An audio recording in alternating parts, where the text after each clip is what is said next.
Pranama. Hare Krishna, Dandavat Pranam. So welcome to the morning japa session. So ఈ రోజు Hare Krishna దండవత్ Pranam. So ఇవాళ special ఏంటండి? బలరాం జయంతి. బలరాం జయంతి, బలరాం పూర్ణిమ. So ఈ రోజు మనకి లార్డ్ బలరామ అపియరెన్స్ డే అంటారు. సో ఆవిర్భావ దినోత్సవం అంటారు. సో ఇవాళ మనం క్లాస్ అనేది బలరాం గురించి డిస్కస్ చేద్దాం. సో బలరాం మనకి ఎలాంటి స్ట్రెంగ్త్ ఇస్తున్నారు, బలరాం నుంచి మనకు వచ్చే బ్లెస్సింగ్స్ ఏంటి, మనం అవి ఎలా బ్లెస్సింగ్స్ అనేది మన లైఫ్ లో తీసుకొని మనం భక్తిలో ముందుకు వెళ్ళొచ్చు అనే దానిపైన ఈ రోజు క్లాస్ అనేది ఉంటుంది. సో నా వాయిస్ క్లియర్ గానే ఉందండి? Okay okay Mataji, thank you so much. So మనం మన క్లాస్ స్టార్ట్ చేసే ముందు ప్రేయర్స్ అన్నవి చేసి స్టార్ట్ చేద్దాము. ఓం అజ్ఞానతిమిరాంధస్య జ్ఞానాంజనశలాకయా చక్షురున్మిలితం యేన తస్మై శ్రీగురవే నమః.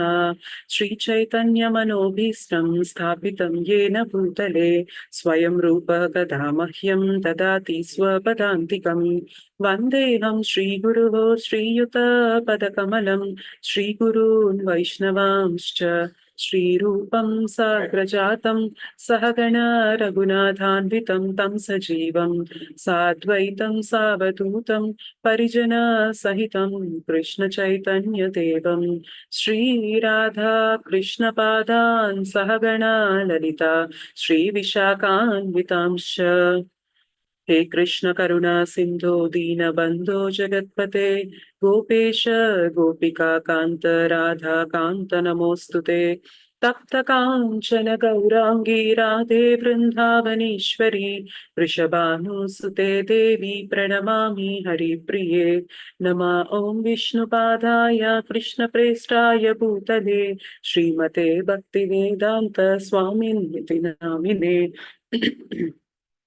नमस्ते सारस्वते देवे गौरवाणी प्रचारिणे निर्विशेष शून्यवादी पाश्चात्य देशतारिणे. वाञ्छाकल्पतरुभ्यश्च कृपा सिन्धुभ्य एव च पतितानां पावनेभ्यो वैष्णवेभ्यो नमो नमः. जय श्री कृष्ण चैतन्य प्रभु नित्यानंद श्री अद्वैत गदाधर श्रीवासादि गौर भक्त वृंदा. हरे कृष्णा कृष्ण कृष्ण हरे हरे, हरे राम राम राम हरे हरे. जय जय श्री चैतन्य जय नित्यानंद जय द्वैत चंद्र जय गौर भक्त वृंदा. जय जय श्री चैतन्य जय नित्यानंद जय द्वैत चंद्र जय गौर भक्त वृंदा. जय जय श्री चैतन्य जय नित्यानंद जय द्वैत चंद्र जय गौर भक्त वृंदा. ओम नमो भगवते वासुदेवाय. ओम नमो भगवते वासुदेवाय. ओम नमो भगवते वासुदेवाय. मुखं करोति वाचालं पंगुं लंघयते गिरिं यत्कृपातमहं वन्दे श्रीगुरुं दीनतारणं परमानन्दमाधवं श्रीचैतन्य ईश्वरम्. श्री श्री राधा मदन मोहन जी की जय. श्री श्री गौर निताई की जय. श्री श्री जगन्नाथ बलदेव सुभद्रा माई की जय. जगत गुरु पतित पावन श्रील प्रभुपाद की जय. निताई गौर प्रेमानंदे. हरि हरि बोल. हरे कृष्ण माताजी, दंडवत प्रणाम माताजी. हरे कृष्ण दंडवत प्रणाम. हरे कृष्ण థ్యాంక్ యూ మాతాజీ. మీ అందరికి కూడా బలరాం పౌర్ణమి శుభాకాంక్షలు. సో ఇందాక డిస్కస్ చేసుకున్నట్లు మన క్లాస్ అనేది రోజు బలరాం గురించి, బలరాం మనకిచ్చే స్ట్రెంగ్త్ ఏంటి, బలరాం మనకి ఇచ్చే ఆ స్ట్రెంగ్త్ వల్ల మనం ఎలా భక్తిలో అన్నది ముందుకు వెళ్ళొచ్చు అనే దాని గురించి మనం ఈరోజు డిస్కస్ చేద్దాము. సో ప్రతి శ్రావణ పౌర్ణమికి కూడా మనం ఈ బలరాం పౌర్ణమి అనేది మనం సెలబ్రేట్ చేస్తూ ఉంటాము. సో బలరాం అపియరెన్స్ డే అని అంటాం దీన్ని, బలరాం ఆవిర్భావ దినోత్సవము. సో బలరాం ఎవరు అంటే మనకి first bodily expansion of Krishna అని అంటారనమాట. అంటే కృష్ణ ఫస్ట్ విస్తారం చెందినప్పుడు, మొట్టమొదటిసారిగా కృష్ణ విస్తారం చెందినప్పుడు ఆ రూపాన్నే ఆయననే మనం బలరాంజీ అని చెప్పి పిలుస్తాం, బలరాం అని చెప్పి అంటాం. సో దాని నుంచే మనకి మిగిలిన విస్తారాలన్నీ కూడా వస్తూ ఉంటాయి. సో ఫస్ట్ ఎక్స్పాన్షన్ ఎవరైతే ఉంటారో ఆయన బలరాం అంటారు. అయితే మనకి ఎప్పుడు కూడా మోస్ట్ ఆఫ్ ద టైమ్స్ మనకి కృష్ణ బలరాంతో కలిసి వస్తారు. అండ్ రామ ఎవరితో కలిసి వస్తారు? రామ లక్ష్మణ, కరెక్ట్. అండ్ విష్ణుమూర్తి అనంత ఆదిశేషుడు, కరెక్ట్, అనంత ఆదిశేషుడు. And Shri Chaitanya Mahaprabhu Nityananda Prabhu, correct. So every time కూడా మనకి భగవంతుడు తన ఈ ఫస్ట్ ఎక్స్పాన్షన్ బలరాం తో కలిసి వస్తూ ఉంటారు తన లీలను అనేవి చేయడానికి. అయితే ఇవాళ మనం బలరాం నుంచి వచ్చే ఆ 2 బ్లెస్సింగ్స్ ఏంటి అన్నది డిస్కస్ చేద్దాం. సో బలరాం లో 2 వర్డ్స్ ఉన్నాయి. ఏంటవి? డివైడ్ చేసినట్లయితే బల అండ్ రామ, కరెక్ట్. సో ఈ రెండు కూడా మనకి బలరాం నుండి వచ్చే బ్లెస్సింగ్స్ అన్నమాట. ఒక బ్లెస్సింగ్ బల అయితే ఒక బ్లెస్సింగ్ రామ అన్నమాట. సో బల అంటే ఏంటి అంటే, ఓకే, అది డిస్కస్ చేద్దాం. ఫస్ట్ యూజువల్ గా మనకి క్రోనలాజికల్ ఆర్డర్ ప్రకారం చూసుకున్నా కూడా మనకి ఫస్ట్ ఎవరు అపేర్ అయ్యారంటే కృష్ణ వచ్చారా, బలరాం వచ్చారా మనకి కృష్ణ లీలలో? కృష్ణ బలరామ కృష్ణనా? బలరాం వస్తారు, కరెక్ట్. సో మనకి దేవకీ దేవి యొక్క 8వ గర్భంలో మనకి కృష్ణ అపియర్ అవుతారు, కరెక్ట్. మనం చూస్తున్నట్లయితే 7th ఏడవసారి దేవకీ దేవి గర్భంలో ప్రవేశించింది ఎవరు అంటే బలరాం అనమాట. అయితే బలరామ దేవకీ దేవి నుండి బయటికి రాలేదు, కానీ 7వసారి తను దేవకీ దేవి గర్భంలో ఉన్నది బలరాం అయ్యి, బలరాం ఏం చేస్తారంటే దేవకీదేవి యొక్క గర్భాన్ని ఆ స్టేజ్ అనేది సెట్ చేయడం అన్నమాట. కృష్ణ అపియర్ అవ్వడానికి ఫస్ట్ బలరాం వచ్చి బలరామ అదంతా సెట్ చేసి పెడతారనమాట. Because Krishna has to appear అని. తర్వాత ఏమవుతుందంటే కృష్ణ తన లీల ద్వారా బలరాంని దేవకీదేవి గర్భం నుంచి రోహిణీదేవి గర్భంకి షిఫ్ట్ చేయడం అనేది జరుగుతుంది. So that is a different story. But Krishna appear అయ్యే ముందు ఫస్ట్ ఎవరు అపియర్ అవుతారు దేవకీదేవి గర్భంలో అంటే బలరాం అనేవారు అపియర్ అవుతారు. బలరాం వచ్చి అంతా ప్రిపేర్ చేశాక దెన్ కృష్ణ వస్తారనమాట. 8వ సంతానం కింద కృష్ణ దేవకీదేవి గర్భంలో వస్తారు. సో మరి మనకి కూడా మన హృదయంలో కృష్ణ కావాలా వద్దా? కృష్ణ కావాలి మనకి. కరెక్ట్. మన హృదయంలో కూడా మనం కృష్ణాని ఇన్వైట్ చేయడానికే మనం ఈ భక్తి ప్రాసెస్ అన్నది తీసుకుంటూ ఉన్నాం, రైట్. సో ఈ ప్రాసెస్ లో మనం కృష్ణ అన్నది మనకి మేనిఫెస్ట్ అవ్వాలి, అపియర్ అవ్వాలి అంటే ఫస్ట్ మనలోకి ఎవరు ఎంటర్ అవ్వాలండి? ఎవరు ప్రిపేర్ చేయాలి ఆ స్టేజ్ అంతా కూడా? బలరాం, కరెక్ట్. ఎలా అయితే దేవకీదేవి గర్భంలోకి బలరాం వచ్చి అంతా సెట్ చేశాక దెన్ కృష్ణ అపియర్ అయ్యారు, మన లైఫ్ లో కూడా, ప్రతి ఒక్కరి లైఫ్ లో కూడా, ఎస్పెషల్లీ భక్తి జీవితంలో బలరాం యొక్క కృప, బలరాం యొక్క అనుగ్రహం ముందు మన లైఫ్ లోకి ఎంటర్ అయ్యాకనే కృష్ణ అనేవారు, కృష్ణ భగవంతుడు మన హృదయంలోకి ప్రవేశిస్తారనమాట. ఓకే. సో బలరాం ఏం చేస్తూ ఉంటారంటే భగవంతుడు అపేర్ అయ్యే పాత్ ని క్లియర్ చేస్తూ ఉంటారనమాట. ఈ పాత్ అనేది సెట్ చేసి పెడతారనమాట భగవంతుడు మన హృదయంలో అపేర్ అవ్వడానికి. అయితే బలరాం అనే పేరు యొక్క డెఫినిషన్ ఏంటి అంటే ఎప్పుడు కూడా ఆయన చాలా గొప్ప బలాన్ని ఎగ్జిబిట్ చేస్తూ ఉంటారనమాట. చాలా చాలా చాలా శక్తివంతమైన వాడు. ఆయన బలాన్ని ప్రదర్శిస్తూ ఆయన తనలో తాను రమిస్తూ ఉంటారనమాట. So that is a definition of Balaram. So ఇందాక అనుకున్నట్టు మనకి బలరాంలో 2 నేమ్స్ ఉన్నాయి. బల ఒక పాట అయితే రామ ఒక పాట అనమాట. సో ఇవాళ మన క్లాస్ అనేది ఎలా ఉంటుందంటే బల అంటే ఏంటి, ఆ మనకి భక్తిలో ఆ బలం ఏంటి, బలరాం ఆ బలాన్ని ఎలా ఇస్తున్నారు మనకి, అండ్ మనం రామాని ఎలా పొందుతున్నాము అనే దాని గురించి డిస్కస్ చేద్దాం. సో ఇక్కడ బలరాంలో బల అంటే ఏంటంటే మనకి ఉండే తక్కువ స్థాయి న్యూన్యమైన కోరికలు అంటారు, అంటే లోవర్ డిజైర్స్ అంటారు అనమాట. అలాంటి డిజైర్స్ ని ఎదిరించగలిగిన శక్తి మనకి బలరాం ఇస్తారు.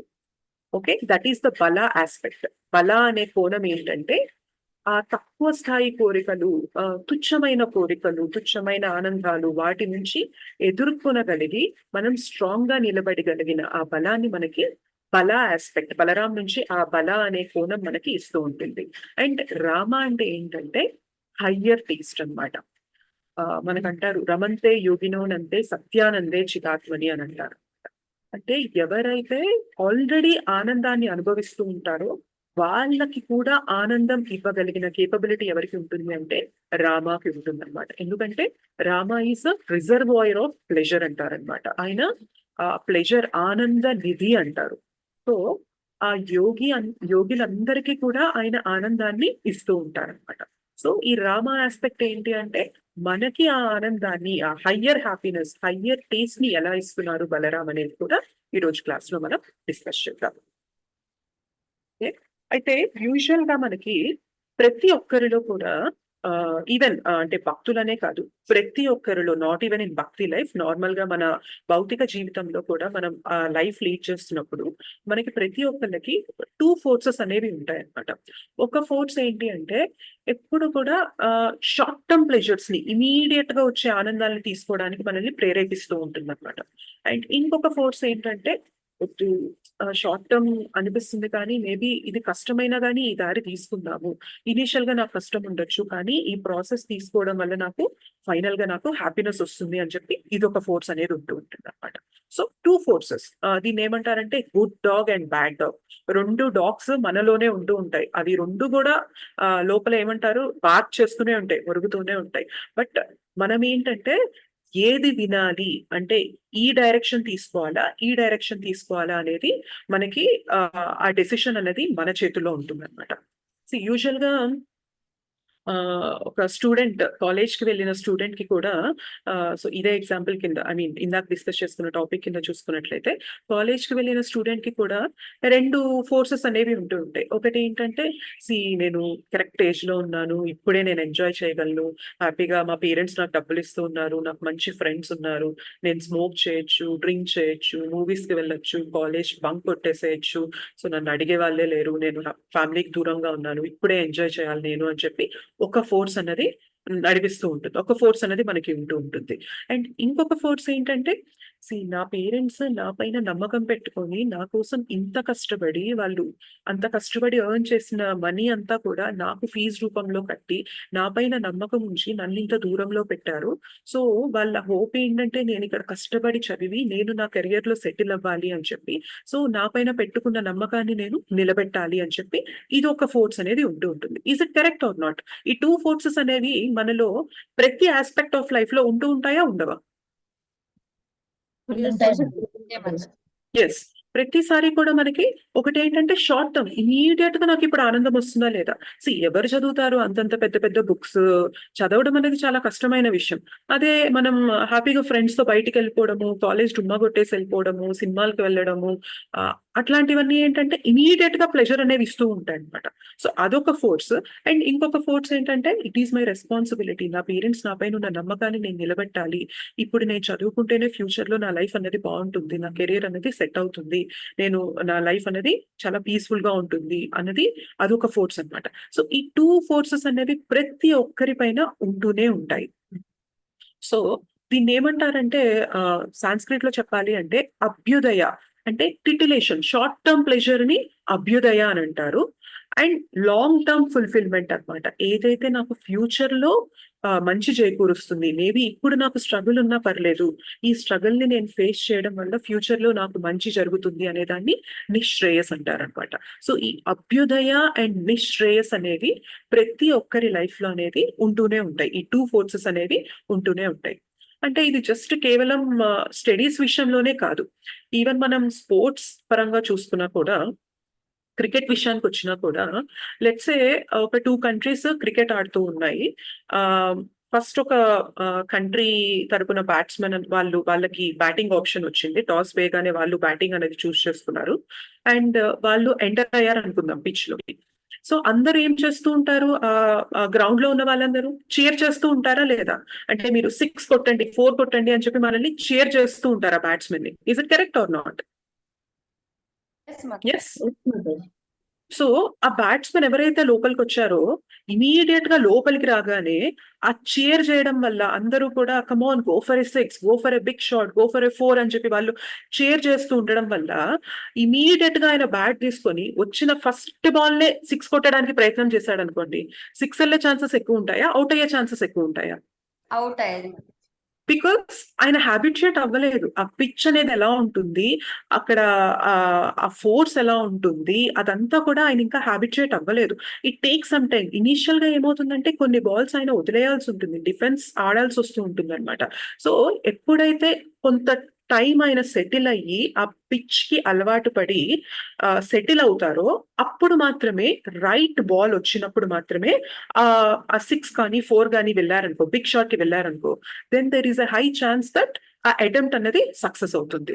సో ఇనీషియల్ గా ఆ చీర్ ప్రెషర్ వల్ల, చుట్టూ ఉన్న క్రౌడ్ యొక్క ప్రెషర్ వల్ల మనం ఆ షార్ట్ టర్మ్ ప్లెజర్ కోసం ఇమీడియట్ గా నేను 6 కొట్టాలి అని చెప్పి వెళ్తే చాలా రిస్క్ ఉంటుంది అనమాట.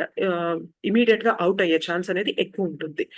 అలా కాకుండా కొంచెం స్టేబుల్ గా ఉండి దానికి హ్యాబిచుయేట్ అయ్యి ఆ పిచ్ అనేది అర్థం చేసుకొని మెల్లగా right ball and right speed తో వచ్చినప్పుడు మాత్రమే షాట్ కి వెళ్ళారనుకోండి, అప్పుడు మనం కరెక్ట్ సక్సెస్ఫుల్ షాట్ కి వెళ్ళే ఛాన్సెస్ అనేవి ఎక్కువ ఉంటాయి.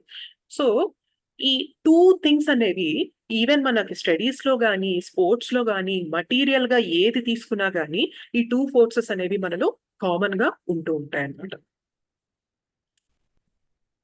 అయితే ఈ అర్జ్ అనేది ఏదైతే ఉంటుందో, షార్ట్ టర్మ్ ప్లెజర్ తీసుకోవడానికి మనకి అర్జ్ అంటారు. అర్జ్ అంటే ఏమంటారు తెలుగులో అంటే? ఏమంటారు అర్జ్ని తెలుగులో? ఆతృత. కరెక్ట్. కరెక్ట్. అంటే ఇమీడియట్ గా నాకు ఆ ప్లెజర్ కావాలి, నేను వెంటనే దాన్ని తీసేసుకోవాలి, నేను దాని గురించి వెయిట్ చేయలేను, నాకు తొందరగా అది కావాలి అని చెప్పి ఆ అర్జ్ అనేది ప్రతి ఒక్కరిలో ఉంటుంది అనమాట. సో ఆ అర్జ్ అనేది తట్టుకోగలిగి మనం ఆ ఇమీడియట్ ప్లెజర్ కోసం వెళ్ళకుండా దాన్ని బ్యాలెన్స్ చేస్తూ దాన్ని తట్టుకోగలిగి స్టేబుల్ గా ఉండడం వల్లనే మనము గొప్ప అంటే ఎంతో గొప్పదైన విషయాన్ని మనం సాధించడానికి ఆస్కారం ఉంటుంది. లేదు మనం ఆ అర్జ్ కి గివప్ ఇచ్చేసాం అనుకోండి, తొందరగా అర్జ్ కి వెళ్ళిపోయాం అనుకోండి, ఆతృతకి వెళ్ళిపోయాం అనుకోండి, ఫ్యూచర్ లో మనం ఎంతో గొప్ప విషయాన్ని కూడా కోల్పోవలసి ఉంటుంది. రైట్. సో ఈ 2 వాయిసెస్ అనేవి మనలో కామన్ గా ఉంటాయి. అయితే భగవద్గీత 15.15 లో కృష్ణ ఏమంటారంటే సర్వస్య చాహం హృది సన్నివిష్టో అని అంటారు. అంటే ప్రతి ఒక్కరి హృదయంలో నేను పరమాత్మ రూపంలో నేను ఉంటాను అని చెప్పి చెప్తూ ఉంటారు కృష్ణ. సో పరమాత్మలాగా ఉండి మనకి ఏం చేస్తూ ఉంటారంటే కృష్ణ మనకి గైడ్ చేస్తూ ఉంటారన్నమాట. ఈ 2 ఫోర్సెస్, 2 డైరెక్షన్స్ లో వచ్చే థాట్స్ లో కూడా నువ్వు ఈ షార్ట్ టర్మ్ ప్లెజర్ కోసం వెళ్ళొద్దు, ఇది కష్టమైనా గానీ ఈ దారినే తీసుకో, ఈ దారినే తీసుకోవడం వల్ల నీకు ఫ్యూచర్ లో మంచి జరుగుతుంది. ఇనిషియల్ గా కొంచెం కష్టం ఉండొచ్చు, కానీ ఫైనల్ గా నీకు మంచి జరుగుతుంది అన్నది మనకి కృష్ణ యాజ్ ఎ పరమాత్మ మనకి గైడ్ చేస్తూ ఉంటారన్నమాట. Okay, God is acting as the voice of wisdom అంటారనమాట. మనలో ఈ good voice and bad voice ఉన్నా కూడా పరమాత్మ ఏం చేస్తూ ఉంటారంటే మనకి ఆ జ్ఞానం, ఆ వాయిస్ ఆఫ్ విజ్డమ్, ఆ జ్ఞాన కోణంలో మనకి గైడెన్స్ అనేది ఇస్తూ ఉంటారు, మనకి బెటర్ చాయిసెస్ అనేది తీసుకోవడానికి. అయితే మనం ఎప్పుడు కూడా the more we take the lower decides, మనం ఎప్పుడు కూడా ఈ షార్ట్ టర్మ్ ప్లెజర్స్ అనేవి తీసుకోవడానికి అలవాటు పడ్డామనుకోండి, మనం దానికి బానిసయ్యే ఛాన్స్ ఉందా లేదా? ఎస్ సార్, ఈజీగా దానికి అడిక్ట్ అయిపోతాం అనమాట. సో ఒకసారి ఒక పోయెట్ ఏమంటారంటే, ఒక బ్రిటిష్ పోయెట్ ఏమంటారంటే, ఆస్కర్ వైల్డ్ అని ఆయన ఏమంటారంటే, స్మోకింగ్ క్విట్ చేయడం అనేది ఎంత ఈజీ అంటే నేను దాన్ని థౌజండ్స్ ఆఫ్ టైమ్స్ క్విట్ చేశాను అని అంటారు. అంటే మీకు అర్థమవుతుందా? స్మోకింగ్ క్విట్ చేయడం అన్నది అంత ఈజియెస్ట్ థింగ్ అయితే థౌజండ్స్ ఆఫ్ టైమ్స్ చేయాల్సిన అవసరం లేదు కదా. Is it correct or not? So smoking quit చేయడం నిజంగా ఈజీ అయితే థౌసండ్స్ ఆఫ్ టైమ్స్ క్విట్ చేయరు ఎవరు కూడా. ఒక్కసారి క్విట్ చేశారు అంటే మళ్ళీ దాన్ని తీసుకోరు కదా! సో, ఆయన ఇంటెన్షన్ ఏంటి? నేను క్విట్ చేస్తూనే ఉన్నాను, తీసుకుంటూనే ఉన్నాను. స్మోక్ చేస్తూనే ఉన్నాను, మళ్ళీ గివ్ అప్ చేస్తూనే ఉన్నాను. సో, షార్ట్ టర్మ్ ప్లెజర్ అన్నది ఎలా ఉంటుంది అంటే, మనం దానికి రెసిస్ట్ చేయడం అనేది చాలా కష్టంగా ఉంటుందనమాట. సమ్‌టైమ్స్ ఏమవుతుంది అంటే, అది రెసిస్ట్ చేయడం, దాన్ని తట్టుకొని నిలబడడం అనేది చాలా చాలా ఇంపాసిబుల్ అని గూడా మనకి అనిపిస్తూ ఉంటుంది. మనము మెనీ టైమ్స్ ఇప్పుడు మనం మనం చదువుకునే ఏజ్‌లో మనకి స్మార్ట్ ఫోన్స్, సోషల్ మీడియా అనేది లేదు కానీ, బట్ ఇప్పుడు జనరేషన్‌లో ఏంటి అంటే, మేబీ ప్రతి ఒక్కరి దగ్గర కాలేజ్ స్టూడెంట్స్ ప్రతి ఒక్కరి దగ్గర కూడా స్మార్ట్ ఫోన్స్ అనేవి ఉంటూ ఉంటున్నాయి. అండ్ వాటిలో కూడా సోషల్ మీడియా అనేది కామన్‌గా ప్రతి ఒక్కరు దాన్ని ఫాలో అవుతూ ఉంటారు. సో, లెట్స్ సే ఒక స్టూడెంట్ అనేవాడు చదువుకుంటూ ఉన్నారనుకుందాం. సో, ఇనీషియల్‌గా ఏమవుతదంటే ఒక చిన్న అర్జ్ కలుగుతది. ఇందాక అనుకున్నాం గదా! ఒక ఆతృత కలుగుతది. నాకు ఫేస్‌బుక్‌లో ఏమన్నా లైక్స్ వచ్చాయా? లేటెస్ట్ క్రికెట్ అప్డేట్స్ ఏంటి? లేటెస్ట్ ట్రెండింగ్ న్యూస్ ఏంటి? అని చెప్పి చూడాలని ఇనీషియల్‌గా ఒక చిన్న అర్జ్ కలుగుతుంది. సో, ఆ అర్జ్ కలిగినప్పుడు ఎప్పుడైతే ఆ స్టూడెంట్ ఆ స్మార్ట్ ఫోన్ తీసుకొని చూడడం మొదలుపెట్టారో ఓకే. ఆ టైంలో చూస్తాడు, పక్కన పెడతాడు, మళ్ళీ చదవడం మొదలు పెడతాడనుకుందాం తర్వాత. నెక్స్ట్ టైమ్ ఆ కోరిక కలిగినప్పుడు ఈజీగా ఉంటుందా దాన్ని రెసిస్ట్ చేయడము? ఫస్ట్ టైమ్ ఈజీగా ఉంటుందా? ఫర్దర్ మనం ఆ కోరికని తీసుకొని మనం ముందుకెళ్ళే కొద్దీ, ఈ నెక్స్ట్ టైమ్ రెసిస్ట్ చేయడం అనేది, దాన్ని నిలబడగలిగి, తట్టుకోగలిగి ముందుకు వెళ్ళడం అనేది ఈజీ అవుతుందా? కష్టమవుతుందా? కష్టమవుతుంది. కష్టమవుతూ ఉంటుంది. ఎందుకంటే ఇనీషియల్‌గా వచ్చినప్పుడే టెంప్టేషన్ మనం దాన్ని ఆపలేకపోతే, అంటే దాన్ని గివ్ అప్ చేసి మనం ఆ టెంప్టేషన్‌కి గివ్ అప్ చేసేసాం. దాన్ని తీసేసుకున్నాము అంటే ఫర్దర్ నెక్స్ట్ టైమ్ ఏమవుతుంది అంటే మనలో ఇంకా ఆ ఆతృత అనేది ఇంకా తీవ్రంగా ఉంటుందన్నమాట. సో, నెక్స్ట్ టైమ్ మళ్ళీ చదువుకోవడానికి కూర్చున్నప్పుడు ఏమవుతుంది? ఆయనకి ఇమ్మీడియేట్‌గా తీసేసుకోవాలి. ఫోను తీసేసుకొని నాకేం లైక్స్ వచ్చాయి, ఏమొచ్చాయి అని చెప్పి చూడాలనిపిస్తూ ఉంటుందన్నమాట. సో, నెక్స్ట్ టైమ్ మళ్ళీ చదువుకోవడానికి కూర్చున్నప్పుడు ఏమనిపిస్తుందంటే అక్కడ నోటిఫికేషన్ కూడా రావాల్సిన అవసరం లేదు. He just takes up the phone and he just checks. ఇంకా నాకు లైక్స్ ఏం రాలేదా? ఇంకా నాకు అప్డేట్స్ ఏం రాలేదా? అని చెప్పి చూస్తూ ఉంటారన్నమాట. సో, మనం ఎప్పుడైతే ఆ లోయర్ డిజైర్స్, లోయర్ ప్లెజర్స్ కోసం వెళ్తూ ఉంటామో, వాటిని రెసిస్ట్ చేయడం, వాటిని తట్టుకోగలిగి ముందుకు వెళ్ళడం అనేది చాలా కష్టతరం అయిపోతూ ఉంటుందన్నమాట. సో, ఏమంటారంటే 'చేతన్ చరణ్ ప్రభు' ఏమంటారంటే, రిపిటీటివ్ ఇంటెలిజెన్స్ ఏమవుతుంది అంటే, ఆ ఇంపల్సివ్‌ని కంపల్సివ్ చేసేస్తదనమాట. అంటే ఇనీషియల్‌గా కొంచెం మాత్రమే ఉంటుంది ఆ ఫోర్స్. బట్ మనం దానికి రిపీటెడ్‌గా దానికి తీసుకోవడం వల్ల ఏమవుతుంది అంటే, అది చాలా గట్టిగా అయిపోతుందనమాట. నెక్స్ట్ టైమ్ దాన్ని మనం రెసిస్ట్ చేయడం అనేది చాలా కష్టతరంగా మారిపోతుంది. ఆల్‌మోస్ట్ ఇంపాసిబుల్ అన్నట్లుగా అనిపిస్తూ ఉంటుందనమాట. సో, ఇదంతా ఎందుకు డిస్కస్ చేస్తున్నాము? మనలో ఈ 2 ఫోర్సెస్ ఉంటాయి. షార్ట్ టర్మ్ ప్లెజర్ కోసం ఒకటి అయితే, లాంగ్ టర్మ్ ఫుల్‌ఫిల్‌మెంట్ కోసం ఒకటి. అండ్ మనం షార్ట్ టర్మ్ ప్లెజర్స్ కోసం వెళ్ళే కొద్దీ కూడా దాన్ని ఎదుర్కోవడం అనేది కష్టమైపోతుంది. ఇదంతా ఎందుకు డిస్కస్ చేస్తున్నాము అంటే, మనం బలరాంలో ఉన్న బల యాస్పెక్ట్ గురించి చెప్పుకోవడానికి ఇది డిస్కస్ చేస్తున్నామనమాట. యూజువల్‌గా బల అంటే ఏమని చెప్తారంటే, మనం బల అని ఎప్పుడంటాము? ఎవరికైనా వీళ్ళు చాలా బలంగా ఉన్నారు అని ఎప్పుడు అంటాము? బల అన్న నేమ్ ఎప్పుడు వాడతాము? స్ట్రాంగ్‌గా ఉన్న వ్యక్తిని. కరెక్ట్. స్ట్రాంగ్ అంటే ఏంటి? ఫిజికల్‌గా స్ట్రాంగ్‌గా ఉన్నప్పుడు మనం అది. జనరల్‌గా చాలా బలంగా ఉన్నారు వీళ్ళు. చాలా స్ట్రెంగ్త్ ఉంది వీళ్ళ దగ్గర అని చెప్పి చెప్తూ ఉంటారు. ఈవెన్ మనం చూస్తూ ఉంటాం చాలా మంది కూడా ఫిజికల్ స్ట్రెంగ్త్‌కి చాలా ఇంపార్టెన్స్ ఇస్తూ ఉంటారనమాట. వాళ్ళు దానికోసం రెగ్యులర్ డైట్ అన్నది తీసుకుంటూ ఉంటారు. ఎక్సర్‌సైజెస్ అన్నవి చేస్తూ ఉంటారు. దానికోసం వాళ్ళ లైఫ్ స్టైల్ అనేవి చాలా చేంజెస్ చేస్తూ ఉంటారు. సో, ఫిజికల్ స్ట్రెంగ్త్ ఉండడం అన్నది తప్పా అంటే తప్పు కాదు. It is good. Very good actually. కానీ మోస్ట్ ఆఫ్ ద టైమ్స్ మనకొచ్చే ప్రాబ్లమ్స్ ఎలా ఉంటాయి అంటే, మనం ఫిజికల్ స్ట్రెంగ్త్‌తో ఎదుర్కోగలిగినంత సామర్థ్యం ఉన్నా కూడా, మన ప్రాబ్లమ్స్‌ని మనం ఫేస్ చేయలేమనమాట. సీ మనకొచ్చే ప్రాబ్లమ్స్ ఎలా ఉంటాయి? పక్కన వాళ్ళతో దెబ్బలాడి, కొట్లాడి ఎదుర్కొనే ప్రాబ్లమ్స్ అనేవి ఎక్కువుంటాయా మన లైఫ్‌లో?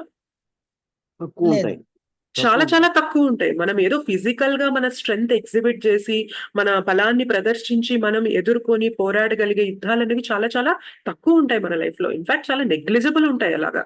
మనకి కావాల్సిన స్ట్రెంగ్త్ ఏంటి అంటే, ఎథికల్ స్ట్రెంగ్త్ అంటారనమాట. అంటే మన లైఫ్‌లో వచ్చే డిఫరెంట్ చాయిసెస్‌లో కూడా మనం కరెక్ట్ చాయిస్ ఎలా తీసుకోవాలి, రైట్ డెసిషన్ ఏది, రైట్ పాత్ ఏది అన్నది చేసుకోవడానికి మనకి ఎథికల్ స్ట్రెంగ్త్ అనేది ఇంపార్టెంట్ అన్నమాట. సో చాలా మంది ఏంటంటే ఈ ఫిజికల్ స్ట్రెంగ్త్ లోనే లీనమైపోయి దాంట్లోనే మునిగిపోయి అదే లైఫ్ అండ్ సోల్ గా ఉంటూ ఉంటారన్నమాట. But physical strength is okay to have, good to have, but it is not always helpful. అది ప్రతిసారి కూడా మనకి హెల్ప్ఫుల్ అవ్వదు అనమాట. బికాస్ మన యుద్ధాలన్నీ కూడా ఫిజికల్ గా ఉండవు. మన యుద్ధాలన్నీ కూడా మోస్ట్లీ మనకి ఎథికల్ గా, ఇంటర్నల్ గా మన మైండ్ తో ఉంటాయి. కాబట్టి మనకి ఎథికల్ స్ట్రెంగ్త్ అనేది ఇంపార్టెంట్ అన్నమాట. సో బలరాం మనకి ఏం రిప్రజెంట్ చేస్తున్నారు అంటే ఆ ఎథికల్ స్ట్రెంగ్త్ ని, బలరాంలో ఉన్న ఆ బల ఏం రిప్రజెంట్ చేస్తుంది అంటే ఆ ఎథికల్ స్ట్రెంగ్త్ ని రిప్రజెంట్ చేస్తూ ఉంటుంది అనమాట. ఓకే.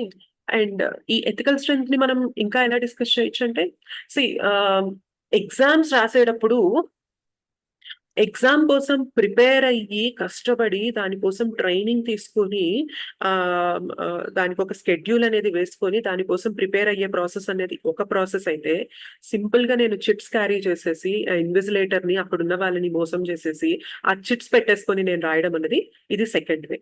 సో ఇక్కడ మనకి ఏం స్ట్రెంగ్త్ ఉండాలి, ఆ షార్ట్ కట్ అనేది తీసుకోకుండా చిట్స్ అనేవి పెడుతూ నేను మోసం చేస్తూ చేయకుండా ఉండడానికి మనకి ఏం స్ట్రెంగ్త్ ఉండాలి, ఈ ఎథికల్ స్ట్రెంగ్త్ అనేది మనకి ఉండాలన్నమాట. లేదంటే ఏమవుతుందంటే మనం స్ట్రెంగ్త్ అనేది మనకి లేదు అంటే కూడా మనం ఇట్లాంటి రాంగ్ వేస్ అనేవి ఈజీగా తీసేసుకుంటూ ఉంటాం అనమాట. బికాస్ మన మైండ్ ఎప్పుడు కూడా కష్టపడడానికి ఇష్టపడదు.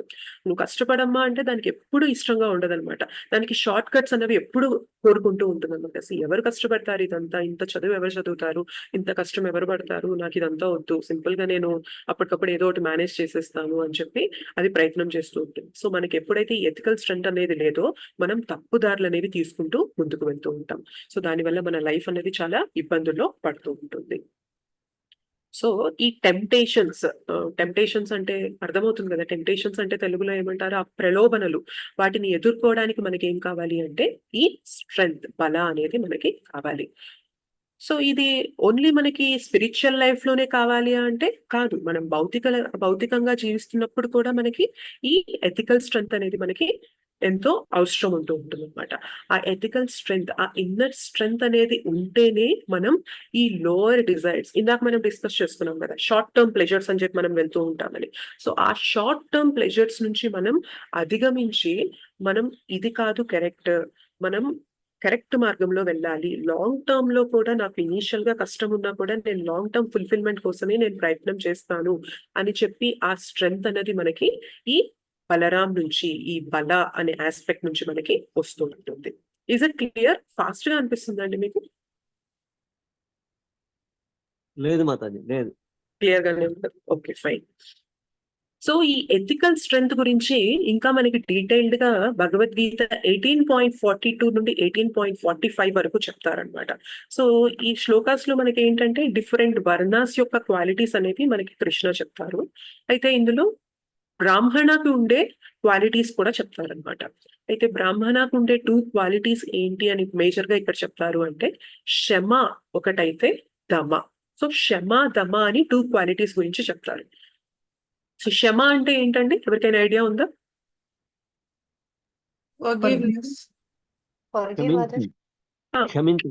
క్షమ కాదు, క్షమ కాదు. క్షమ అంటే ఫర్గివ్నెస్. శ్రమ కాదు, క్షమ, SHAMA, క్షమ. క్షమ అంటే ఏంటంటే మనకి మైండ్ కంట్రోల్ అన్నమాట, దాన్ని క్షమ అంటారు. ఓకే, 18.42 నుంచి 45 వరకు ఉంటుంది మనకు ఆ శ్లోకాస్. క్షమ అంటే ఏంటంటే మైండ్ ని కంట్రోల్లో పెట్టడం, మైండ్ ని స్టేబుల్ గా ఉంచడాన్ని క్షమ అంటారు. అండ్ దమ అంటే ఏంటి అంటే మన ఇంద్రియాల్ని కంట్రోల్లో ఉంచడం అనమాట. సో ఈ 2 క్వాలిటీస్ అనేవి మేజర్ గా మనకి బ్రాహ్మణ క్వాలిటీస్ అని అంటారు అనమాట. సో మనకి ఎథికల్ స్ట్రెంగ్త్ ఉండడము అంటే ఏంటి అంటే మనం ఈ క్షమ అండ్ దమ, ఈ 2 నేచర్స్ ని కలిగి ఉండడం అనమాట. అయితే యూజువల్ గా మనకి టెంప్టేషన్ వచ్చినప్పుడు ఎదుర్కోవడం ఈజీగా ఉంటుందా, ఆ టెంప్టేషన్ రాకముందే మనం ఆ ఫోర్స్ అనేది గ్యాదర్ చేసుకొని ఆ టెంప్టేషన్ రాకముందే మనం దాన్ని ఎదుర్కోవడం అనేది ఈజీగా ఉంటుందా? రాకముందే ఈజీగా ఉంటుంది, రైట్? సో నా కళ్ళ ముందు బాగా టెంప్టేషన్, నా కళ్ళ ముందు గులాబ్ జాములు కనిపిస్తున్నాయి, నాకు ఒక పక్క ఫుల్ కోల్డ్ ఉంది, డాక్టర్ చెప్పారు నువ్వు కొన్ని రోజులు స్వీట్స్, ఐస్ క్రీమ్స్ ఇట్లాంటివి ఏమీ తినద్దమ్మా అని చెప్పి చెప్పారు. సో నా కళ్ళ ముందు ఒక పక్క ఐస్ క్రీమ్స్ అండ్ స్వీట్స్ అనేవి కనిపిస్తూ ఉన్నాయి. కనిపిస్తూ ఉన్నప్పుడు నేను దాని టెంప్టేషన్‌ని ఎదుర్కోవడం అనేది నాకు చాలా కష్టతరంగా ఉంటుంది. బట్ ఆ కనిపించక ముందే నేను నా మైండ్‌ని ఫిక్సప్ చేసుకున్నాననుకోండి. నేను కొన్ని రోజులు ఓపిక పట్టాను అంటే నాకు ఆ ఇల్ హెల్త్ ఏదైతే ఉందో, నా అనారోగ్యం ఏదైతే ఉందో అది కంట్రోల్ అయిపోతుంది. సో, ఈ కొన్ని రోజులు నేను కొంచెం ఓపిక పడతాను అని చెప్పి ముందే మనం ఆ బ్యాటిల్‌ని విన్ అవ్వడం అనేది ఈజీగా ఉంటుందా? ఉండదా? ఎస్ మాతాజీ. అదే కళ్ళ ముందు కనిపించేసి ముందలా మనం ప్రిపేర్ అవ్వలేదనుకోండి, కళ్ళ ముందు కనిపించినప్పుడు మనం ఈజీగా గివ్ అప్ చేస్తామనమాట ఆ టెంప్టేషన్‌కి. కళ్ళ ముందు కనిపించినప్పుడు మనం కంట్రోల్ చేసుకోవడం అనేది కష్టమైపోతూ ఉంటుందనమాట. సో, ఏమంటారంటే the best time to win the battle of temptation is to win it before the battle begins అనమాట. సో, ఆ టెంప్టేషన్ అనేది స్టార్ట్ అవ్వక ముందే మనం విన్ చేయడం అనేది బెస్ట్ టైమ్ అంటారనమాట. మనం టెలిమార్కెటింగ్ కాల్స్ అనేవి మనకొస్తూ ఉంటాయి. అంటే మన ప్రొడక్ట్స్ గురించి డిఫరెంట్ ప్రొడక్ట్స్ గురించి మనకి ప్రమోషనల్ కాల్స్ అనేవి వస్తూ ఉంటాయి. వస్తూ ఉంటాయా లేదా? ఎవరికైనా మీరు అది ఎక్స్‌పీరియన్స్ అయ్యారా లేదా? అవును మాతాజీ. వస్తాయి మాతాజీ. సో, వాళ్ళు ఎలా మాట్లాడతారండి? అంటే మనం ఒక్కసారి వాళ్ళతో మాట్లాడడం స్టార్ట్ చేశాక, ఒక్క 5 మినిట్స్ మాట్లాడాక వాళ్ళు మనల్ని ఎలా కన్వర్ట్ చేసేస్తారు? మనల్ని ఎలా మోల్డ్ చేసేస్తారు? అంటే ఆ ప్రొడక్ట్ లేకుండా ఇంక మనకి చాలా కష్టము. ఆ ప్రొడక్ట్ ఉంటే మన లైఫ్ అనేది చాలా సింప్లిఫై అయిపోతుంది అన్నంత రేంజ్‌లో దాన్ని ప్రొజెక్ట్ చేస్తారా లేదా? ఎస్ మాతాజీ. రైట్. సో, వాళ్ళు ఎంత బాగా కన్విన్స్ చేస్తారు అంటే, నీ నీ లైఫ్‌లో ఈ ప్రొడక్ట్ అనేది నువ్వు తీసుకొచ్చావంటే, నీకెంత టైం మిగులుతుందో, నీ పనులనేవి ఎంత ఫాస్ట్‌గా అవుతాయో. So, whatever the product, A product అయినా అవ్వనివ్వండి. వాళ్ళు దాన్ని ఎంత ప్రొజెక్ట్ చేస్తారు అంటే, ఇది నువ్వు తీసుకున్నావంటే నీకు చాలా ఈజీ అయిపోతుంది, స్మూత్ అయిపోతుంది నీ లైఫ్ అని చెప్పి, ఆ 5 మినిట్స్‌లోనే మనల్ని కన్విన్స్ చేయడం అనేది మొదలుపెట్టేస్తారనమాట. సో, మనల్ని టెంప్ట్ చేయడం అనేది మొదలుపెట్టేస్తూ ఉంటారనమాట. సమ్‌టైమ్స్ ఇంకొందరైతే ఎలా చేస్తారంటే, మేబీ ఇన్‌ఎక్స్‌పీరియన్స్‌డ్ టెలిమార్కెటర్స్ మేబీ అంతగా ప్రావీణ్యం లేని వాళ్ళు ఏం చేస్తారంటే, అంతా చెప్పాక మీరు కొంటారా? కొనరా అండి? అని అడగొచ్చు. కానీ బాగా ఎక్స్‌పర్ట్ అయిన టెలిమార్కెటర్స్ వాళ్ళైతే ఏం చేస్తారంటే, సింపుల్‌గా ఒకటే అంటారనమాట. 5 నిమిషాలు మాట్లాడాక, ఇప్పుడు చెప్పండి మీకు వైట్ కలర్ కావాలా? బ్లాక్ కలర్ కావాలా? రెడ్ కలర్ కావాలా? బ్లూ కలర్ కావాలా? అని అడుగుతారు. అంటే దాని అర్థం ఏంటి? నీకు కావాలా లేదా అని కూడా వాళ్ళు అడగడం లేదు. నీకు ఇది కావాలా? ఇది కావాలా? ఇది కావాలా? ఇది కావాలా? అంటే మన దగ్గర ఉన్న డెసిషన్‌ని కూడా వాళ్ళే తీసేసుకొని, మన దగ్గర ఉన్న ఫ్రీడమ్‌ని కూడా వాళ్ళే తీసేసుకుంటున్నారు. Is it correct or not? మీకు అర్థమవుతుందా నేను చెప్పాలనుకునేది? ఎస్ మాతాజీ. ఎస్. అదే. అంటే వాళ్ళింక ప్రొజెక్ట్ చేస్తూ ఉంటారన్నమాట. నువ్వు కొంటావా లేదా అనేది మనకు ఆప్షన్ ఇవ్వట్లేదు. నీ దగ్గర ఇలాంటి ప్రొడక్ట్ నువ్వు ఖచ్చితంగా కొనాల్సిందే దీన్ని. బట్ నీకిప్పుడు ఏం ప్రెజెంట్ చేస్తున్నానంటే, నువ్వు ఈ కలర్ కొంటావా? ఈ కలర్ కొంటావా? ఇది కొంటావా? అది కొంటావా? అని చెప్పి మనకి మన దగ్గర ఉన్న ఫ్రీడమ్‌ని వాళ్ళు తీసేసుకుంటూ ఉన్నారన్నమాట. సో, ఈ టెంప్టేషన్ అన్నది చాలా కష్టతరంగా ఉంటుందన్నమాట. మనం దాన్ని రెసిస్ట్ చేయడం అనేది. సో, ఆ టెంప్టేషన్ అనేది రాకముందు మాత్రమే మనం దాన్ని రెసిస్ట్ చేయడం అనేది ఈజీగా ఉంటుందన్నమాట. సో, ఇక్కడ క్షమాదమ అంటే ఏంటి అంటే, మనం ఆ టెంప్టేషన్‌ని మనం ఎంటర్‌టైన్ చెయ్యమనమాట. ఇనీషియల్‌గానే దాన్ని రెసిస్ట్ చేసేస్తామనమాట. అంటే ఆ కాల్ రాగానే మనం మనం మేమిలా మీకు ఈ ప్రొడక్ట్ గురించి చెప్పాలి అనుకుంటున్నాము అన్నప్పుడే మనం ఏం చేస్తాము అంటే, నాకు ఆ ప్రొడక్ట్ ఇప్పుడు అవసరం లేదు. నాకు ఉన్నవి నాకు సరిపోతాయి అని చెప్పి ఇమ్మీడియేట్‌గా కట్ చేసామనుకోండి. మనం ఆ ప్రొడక్ట్ గురించి వినను లేదు. ఆ ప్రొడక్ట్ యొక్క మాయలో వాళ్ళ యొక్క మాటల మాయలో పడను లేదు. అండ్ మనం దాని నుంచి ఆ టెంప్టేషన్‌లో నుండి రెసిస్ట్ చేయడం అనేది కూడా మనకి ఈజీ అయిపోతూ ఉంటుంది. సో, దాన్ని ఏమంటారు అంటే శమ అని అంటారనమాట. సో, దమ అంటే ఏంటి అంటే, మనం అన్నీ తెలుసుకున్నాము. కొంచెం టెంప్టేషన్ అనేది వచ్చింది. ముందుకెళ్ళగలిగాము. బట్ దెన్ ఏంటంటే మనం ఇంద్రియాల్ని మనం కంట్రోల్ చేయడానికి ప్రయత్నం చేస్తూ ఉంటామనమాట. సో, లేదు. వాళ్ళు ఆప్షన్స్ ఇచ్చినా కూడా మనం ఏం చేస్తామంటే ఫైనల్‌గా నాకిది ఇప్పుడైతే అవసరం లేదు అని చెప్పి ఫైనల్‌గా మనం చెప్పడం అనమాట. సో, దాన్ని దమ అంటారనమాట. సో, దీన్ని మనం ఎలా చెప్పొచ్చు అంటే, మన chariot and body analogy idea ఉందా? మనకి భగవద్గీతలో ఒక రథంలో గుర్రాలు ఉండి దాన్ని మన బాడీతో పోలుస్తారు. ఆ అనాలజీ ఐడియా ఉందా మీకు? ఎస్ మాతాజీ. అక్కడ గుర్రాలేంటి? ఆ చారియట్‌లో గుర్రాలేంటి మన బాడీలో? మన మన ఇంద్రియాలు. కరెక్ట్. ఆ చారియటీర్ ఎవరైతే ఆ చారియట్‌ని నడుపుతున్నారో ఆయన ఆ అనాలజీ ప్రకారం మన బాడీలో ఎవరది? జీవుడు. ఇంటెలిజెన్స్. ఇంటెలిజెన్స్. కరెక్ట్. మన బుద్ధి. ఓకే. ఆ పగ్గాలు ఏవైతే ఉన్నాయో అవి ఏంటవి? హార్సెస్ కి కట్టేసిన పగ్గాలు ఉంటాయి కదా. మనస్సు మనస్సు మైండ్, మనస్సు, కరెక్ట్. సో ఆ చారియట్ లోపల ఉన్న ప్యాసింజర్ ఎవరు? జీవుడు ఆత్మ. సోల్, ఆత్మ. Correct, correct. ఇప్పుడు ఫర్ ఎగ్జాంపుల్ ఆ చారియట్ ఎగ్జాంపులే తీసుకుందాము. సడన్ గా ఒక హార్స్ అనేది ఏదో ఫుడ్ ఏదో చూసి అది పక్కకెళ్ళడం మొదలు పెట్టిన వెంటనే ఆ బుద్ధి ఎవరి చేతిలో అయితే రీన్స్ ఆ పగ్గాలు ఉన్నాయో అది పట్టుకొని లాగడం ఈజీ అవుతుందా కాదా? అంటే జస్ట్ అది చూసింది, అది అలా ఈ దారిలో వెళ్తూ ఉంది, అది వెంటనే ఇట్లా పక్కకి మళ్ళబోతుంది. మనం ఈ బుద్ధి అనేది స్ట్రాంగ్ గా ఉండి ఆ పగ్గాలు అనేవి గట్టిగా పట్టుకొని లాగడం అనేది ఇనీషియల్ గా మనకి ఈజీ అవుతుందా లేకపోతే కష్టంగా ఉంటుందా? ఇనీషియల్ గా ఈజీగా ఉంటుంది. లేదు అంటే ఇనీషియల్ గా మనం దాన్ని పట్టుకోలేదు అనుకోండి, ఏమవుతుంది? ఆ గుర్రం అనేది పక్కకి వెళ్ళిపోతుంది. సో అది స్పీడ్ అందుకున్నప్పుడు మనం దాన్ని కంట్రోల్ చేయడం అనేది కష్టతరం అవుతుందా అవ్వదా? సో ఎప్పుడైతే ఆ గుర్రం అనేది ఆ స్పీడ్ అనేది ఆ మూమెంటం అనేది అందుకుందో దాన్ని కంట్రోల్ చేయడం అనేది మనకి చాలా చాలా కష్టతరంగా మారుతూ ఉంటుంది అనమాట. సో ఇక్కడ దమ అంటే ఏంటంటే అలర్ట్ గా ఉండడం అనమాట, మైండ్ కంట్రోల్లో ఉండడం అనమాట. అంటే బుద్ధి అనేది స్ట్రాంగ్ గా ఉండి పగ్గాలు అనేవి గట్టిగా పట్టుకొని ఎప్పుడైతే ఇంద్రియాలు పక్కకి మల్లుతూ ఉన్నాయో ఇమీడియట్ గా మనం పట్టేసుకొని లాగేస్తూ ఉంటాం అనమాట. నువ్వు అటు కాదు వెళ్ళాల్సింది ఇటు అని చెప్పి మనం దాన్ని ఆ వేని కరెక్ట్ చేయడం అనమాట. సో దీన్ని ఏమంటారంటే అంటారు, అలర్ట్ గా ఉండడం అంటారు అనమాట. Let say for example alert గా లేమనుకుందాము. లేమన్నప్పుడు ఏమవుతుంది? ఆ ఇంద్రియాల యొక్క కోరికల వల్ల మనం పక్కకి వెళ్ళిపోతున్నప్పుడు మనం దాన్ని పట్టుకొని లాగడం అనేది కొంచెం కష్టతరం అయినా కూడా, కొంచెం కష్టం పెట్టి లాగినా కూడా మనం దాన్ని మళ్ళీ రైట్ ట్రాక్ లోకి తీసుకొచ్చామనుకోండి, దాన్ని ఏమంటారు అంటే దమ అని అంటారు అనమాట. సో క్షమాకి మనకి అలర్ట్ గా ఉండాలి, ఎప్పుడైతే అది పక్కకి వెళ్తుందో దాన్ని వెంటనే లాగడం. బట్ దమాకి ఏం కావాలి? మనకి ఎక్కువ శక్తి కావాలా కాదా దాన్ని కంట్రోల్ చేయడానికి? సో విల్ పవర్ అనేది ఎక్కువ కావాల్సి వస్తూ ఉంటుంది అనమాట. సో ఈ క్షమ అండ్ దమ రెండు కూడా మనకి ఎవరి నుండి వస్తున్నాయంటే బలరాం నుండి వస్తున్నాయి అనమాట. సో ఇంత డిస్కస్ చేస్తుంది ఎందుకు అంటే, సో ఇనీషియల్ గా మనం ఏం చెప్పుకున్నాం? 2 ఫోర్సెస్ అనేవి ఉంటాయి. ఒకటి ఎప్పుడు కూడా మనకి షార్ట్ టర్మ్ ప్లెజర్ వైపు తీసుకెళ్తుంది, ఒకటి ఎప్పుడు కూడా రైట్ మార్గంలో లాంగ్ టర్మ్ ప్లెజర్ వైపు, లాంగ్ టర్మ్ ఫుల్ఫిల్మెంట్ వైపు తీసుకెళ్తూ ఉంటుంది. బట్ మన టెంప్టేషన్ ఎప్పుడు ఎలా ఉంటుంది అంటే, లాంగ్ టర్మ్ అనేది చాలా కష్టతరమైన విషయము, అంత కష్టం ఎవరు పడతారు అని షార్ట్ టర్మ్ ప్లెజర్స్ కి మనం ఈజీగా అట్రాక్ట్ అయిపోతూ ఉంటాం అనమాట. సో అలా కాకుండా మనకి ఆ స్ట్రెంగ్త్ అనేది, ఆ బల అన్నది ఏంటి? ఆ స్ట్రెంగ్త్ అంటే ఎథికల్ స్ట్రెంగ్త్ అనమాట, ఫిజికల్ స్ట్రెంగ్త్ కాదు, ఎథికల్ స్ట్రెంగ్త్.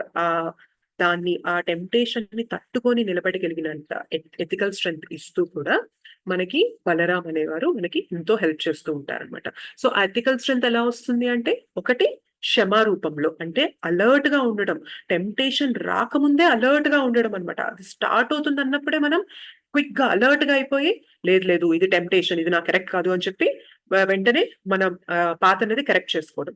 లేదు అంటే మేబీ గివప్ ఇచ్చినా కూడా, అలర్ట్ గా లేకపోయినా కూడా నెక్స్ట్ లెవెల్ ఏంటంటే దమ అనమాట.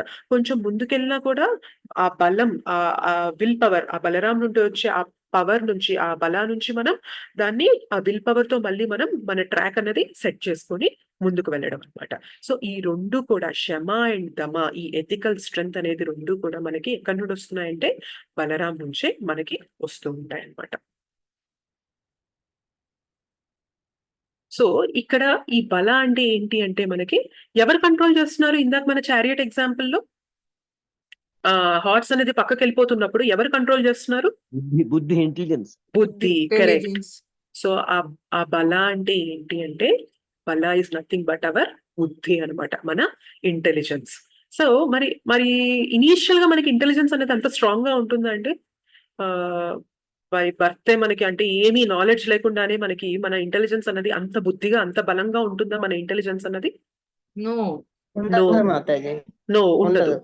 బట్ ఎప్పుడైతే మనము ఆధ్యాత్మిక గురువుకి సేవ చేయడం అనేది మొదలు పెడుతూ ఉంటామో, మన లైఫ్ లోకి శిక్షా గురువు, దీక్షా గురువు వస్తారో, వాళ్ళ ఇన్స్ట్రక్షన్స్ అనేవి మనం ఫాలో అవుతూ ఉంటామో, శాస్త్రాల అధ్యయనం అనేది చేస్తూ ఉంటామో, అప్పుడు మాత్రమే మన బుద్ధి అనేది స్ట్రాంగ్ గా అవ్వడం అనేది జరుగుతూ ఉంటుంది.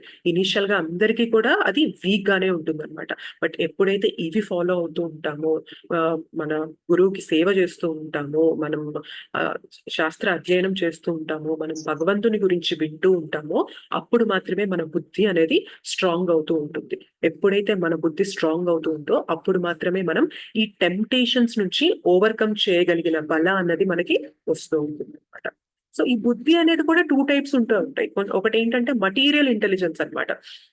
మెటీరియల్ ఇంటెలిజెన్స్ అంటే భౌతిక పరంగా మనకి బుద్ధి కలిగి ఉండడం. ఇప్పుడు కొందరు పిల్లలు ఉంటారు, ఎంత షార్ప్ గా ఉంటారంటే మ్యాథ్స్ లో మనం ఎట్లాంటి ప్రాబ్లం ఇచ్చినా, మేబీ ఇటొక 10 డిజిట్స్ ఇటొక 10 డిజిట్స్ నెంబర్స్ కలిపేసి ఈ రెండింటిని మల్టిప్లై చేయమంటే వాళ్ళు ఇలా క్షణాల్లో కలిపేసి చెప్పేస్తూ ఉంటారు. మనం అబాకస్ అంటాం కదా. సో అట్లా వాళ్ళు ఆ నాలెడ్జ్, ఆ స్కిల్ యూజ్ చేసి వాళ్ళు షార్ప్ గా ఆన్సర్ ఇచ్చేస్తూ ఉంటారు. ఇంకొంతమంది పిల్లలైతే చిన్నప్పటి నుంచే కంప్యూటర్ ప్రోగ్రామింగ్ అనేది, కంప్యూటర్ సాఫ్ట్వేర్ అనేది డెవలప్ చేస్తూ ఉంటారు అనమాట. సో ఇదొక లెవెల్ ఆఫ్ ఇంటెలిజెన్స్. ఇదేంటంటే భౌతిక పరమైన ఇంటెలిజెన్స్ అన్నమాట, బుద్ధి. బట్ మనం ఇక్కడ మాట్లాడేది ఏంటి అంటే స్పిరిచువల్ ఇంటెలిజెన్స్ అన్నమాట. స్పిరిచువల్ ఇంటెలిజెన్స్ అంటే ఏంటి అంటే మనల్ని ఒక స్పిరిచువల్ బీయింగ్, మనము ఆధ్యాత్మిక ఆధ్యాత్మిక ఆత్మలము, మనం వీఆర్ స్పిరిచువల్ బీయింగ్ అని చెప్పి తెలపగలిగే ఇంటెలిజెన్స్ ని మనం ఇక్కడ బుద్ధి అని చెప్పి చెప్తూ ఉన్నాం అనమాట. Is it clear? Clear Mataji. Yes, Mataji. Okay. Yes, Mataji.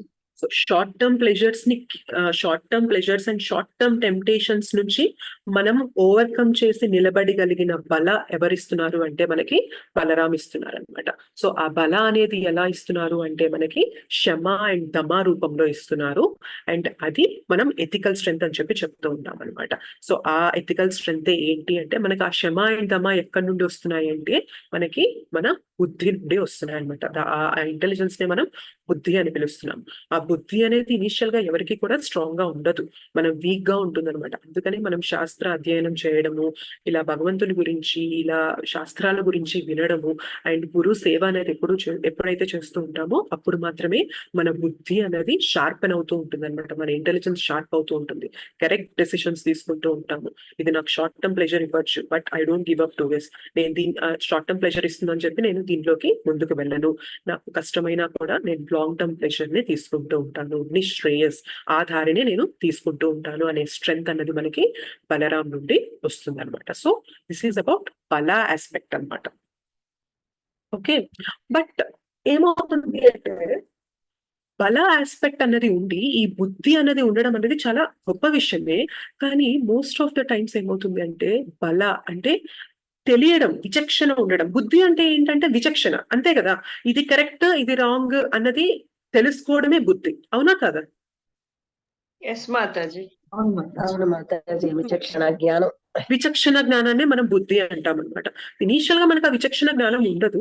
But ఎప్పుడైతే ఈ శాస్త్రాల అధ్యయనం చేస్తూ భగవంతుని కథ అనేది వింటూ ఆ గురువుకి సేవ చేస్తూ ఉంటామో ఆ విచక్షణ జ్ఞానం అనేది మనలో డెవలప్ అవుతూ ఉంటుంది అనమాట. ఏది కరెక్ట్ అనేది మనం డిసైడ్ చేసుకోగలుగుతాం, మనం చూస్ చేసుకోగలుగుతాం.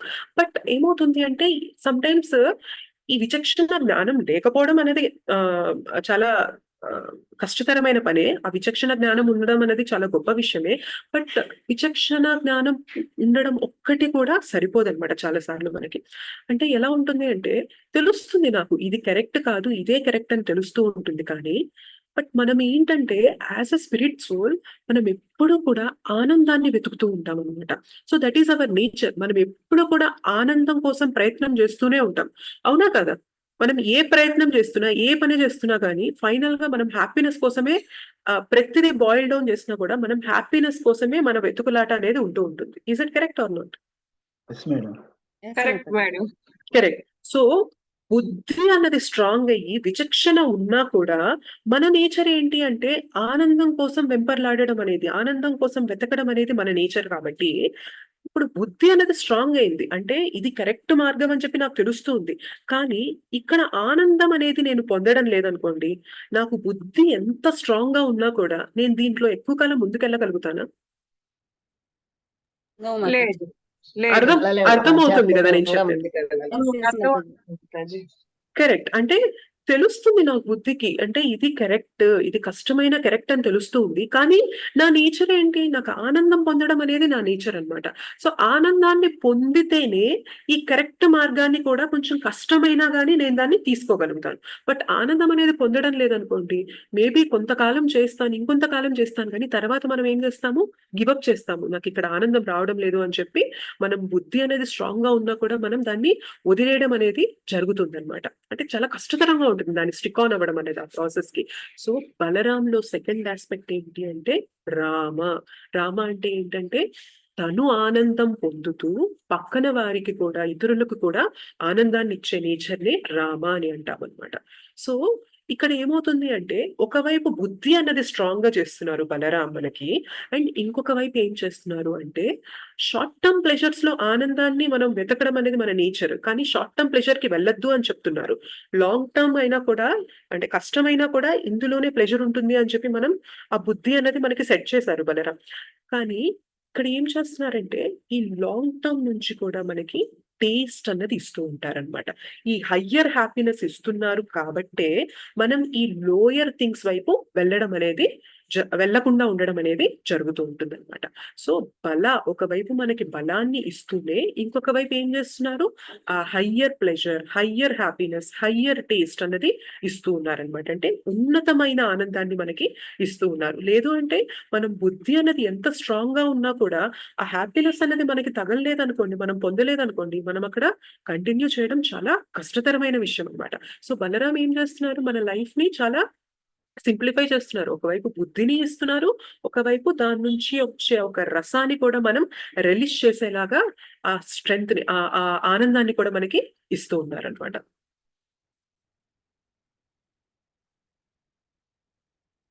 సో దీన్నేమంటారంటే happiness in the mode of goodness అంటారనమాట. అంటే ఇప్పుడు ఫర్ ఎగ్జాంపుల్ మనము ఎగ్జామ్‌కి ప్రిపేర్ అవుదామని చెప్పి అనుకున్నాము. అండ్ మార్నింగ్ అలారం పెట్టుకున్నాం అనుకోండి. అలారం మేబీ 4:00 అలా పెట్టుకున్నాము. సో ఇనీషియల్‌గా అలారం మోగినప్పుడు మనకి లేవడం అనేది ఈజీగా ఉంటుందా? ఉండదు మాతాజీ. చాలా కష్టంగా ఉంటుంది. మనకు అలవాటు లేకుండా 4:00 అలారం పెట్టుకొని లేవడం అనేది చాలా చాలా కష్టంగా ఉంటుంది. ఇన్‌ఫాక్ట్ మనకెలా ఉంటుందంటే అప్పుడే మనకి మంచి నిద్ర పడుతున్న ఫీలింగ్ అనేది కలుగుతూ ఉంటుంది. Correct or not?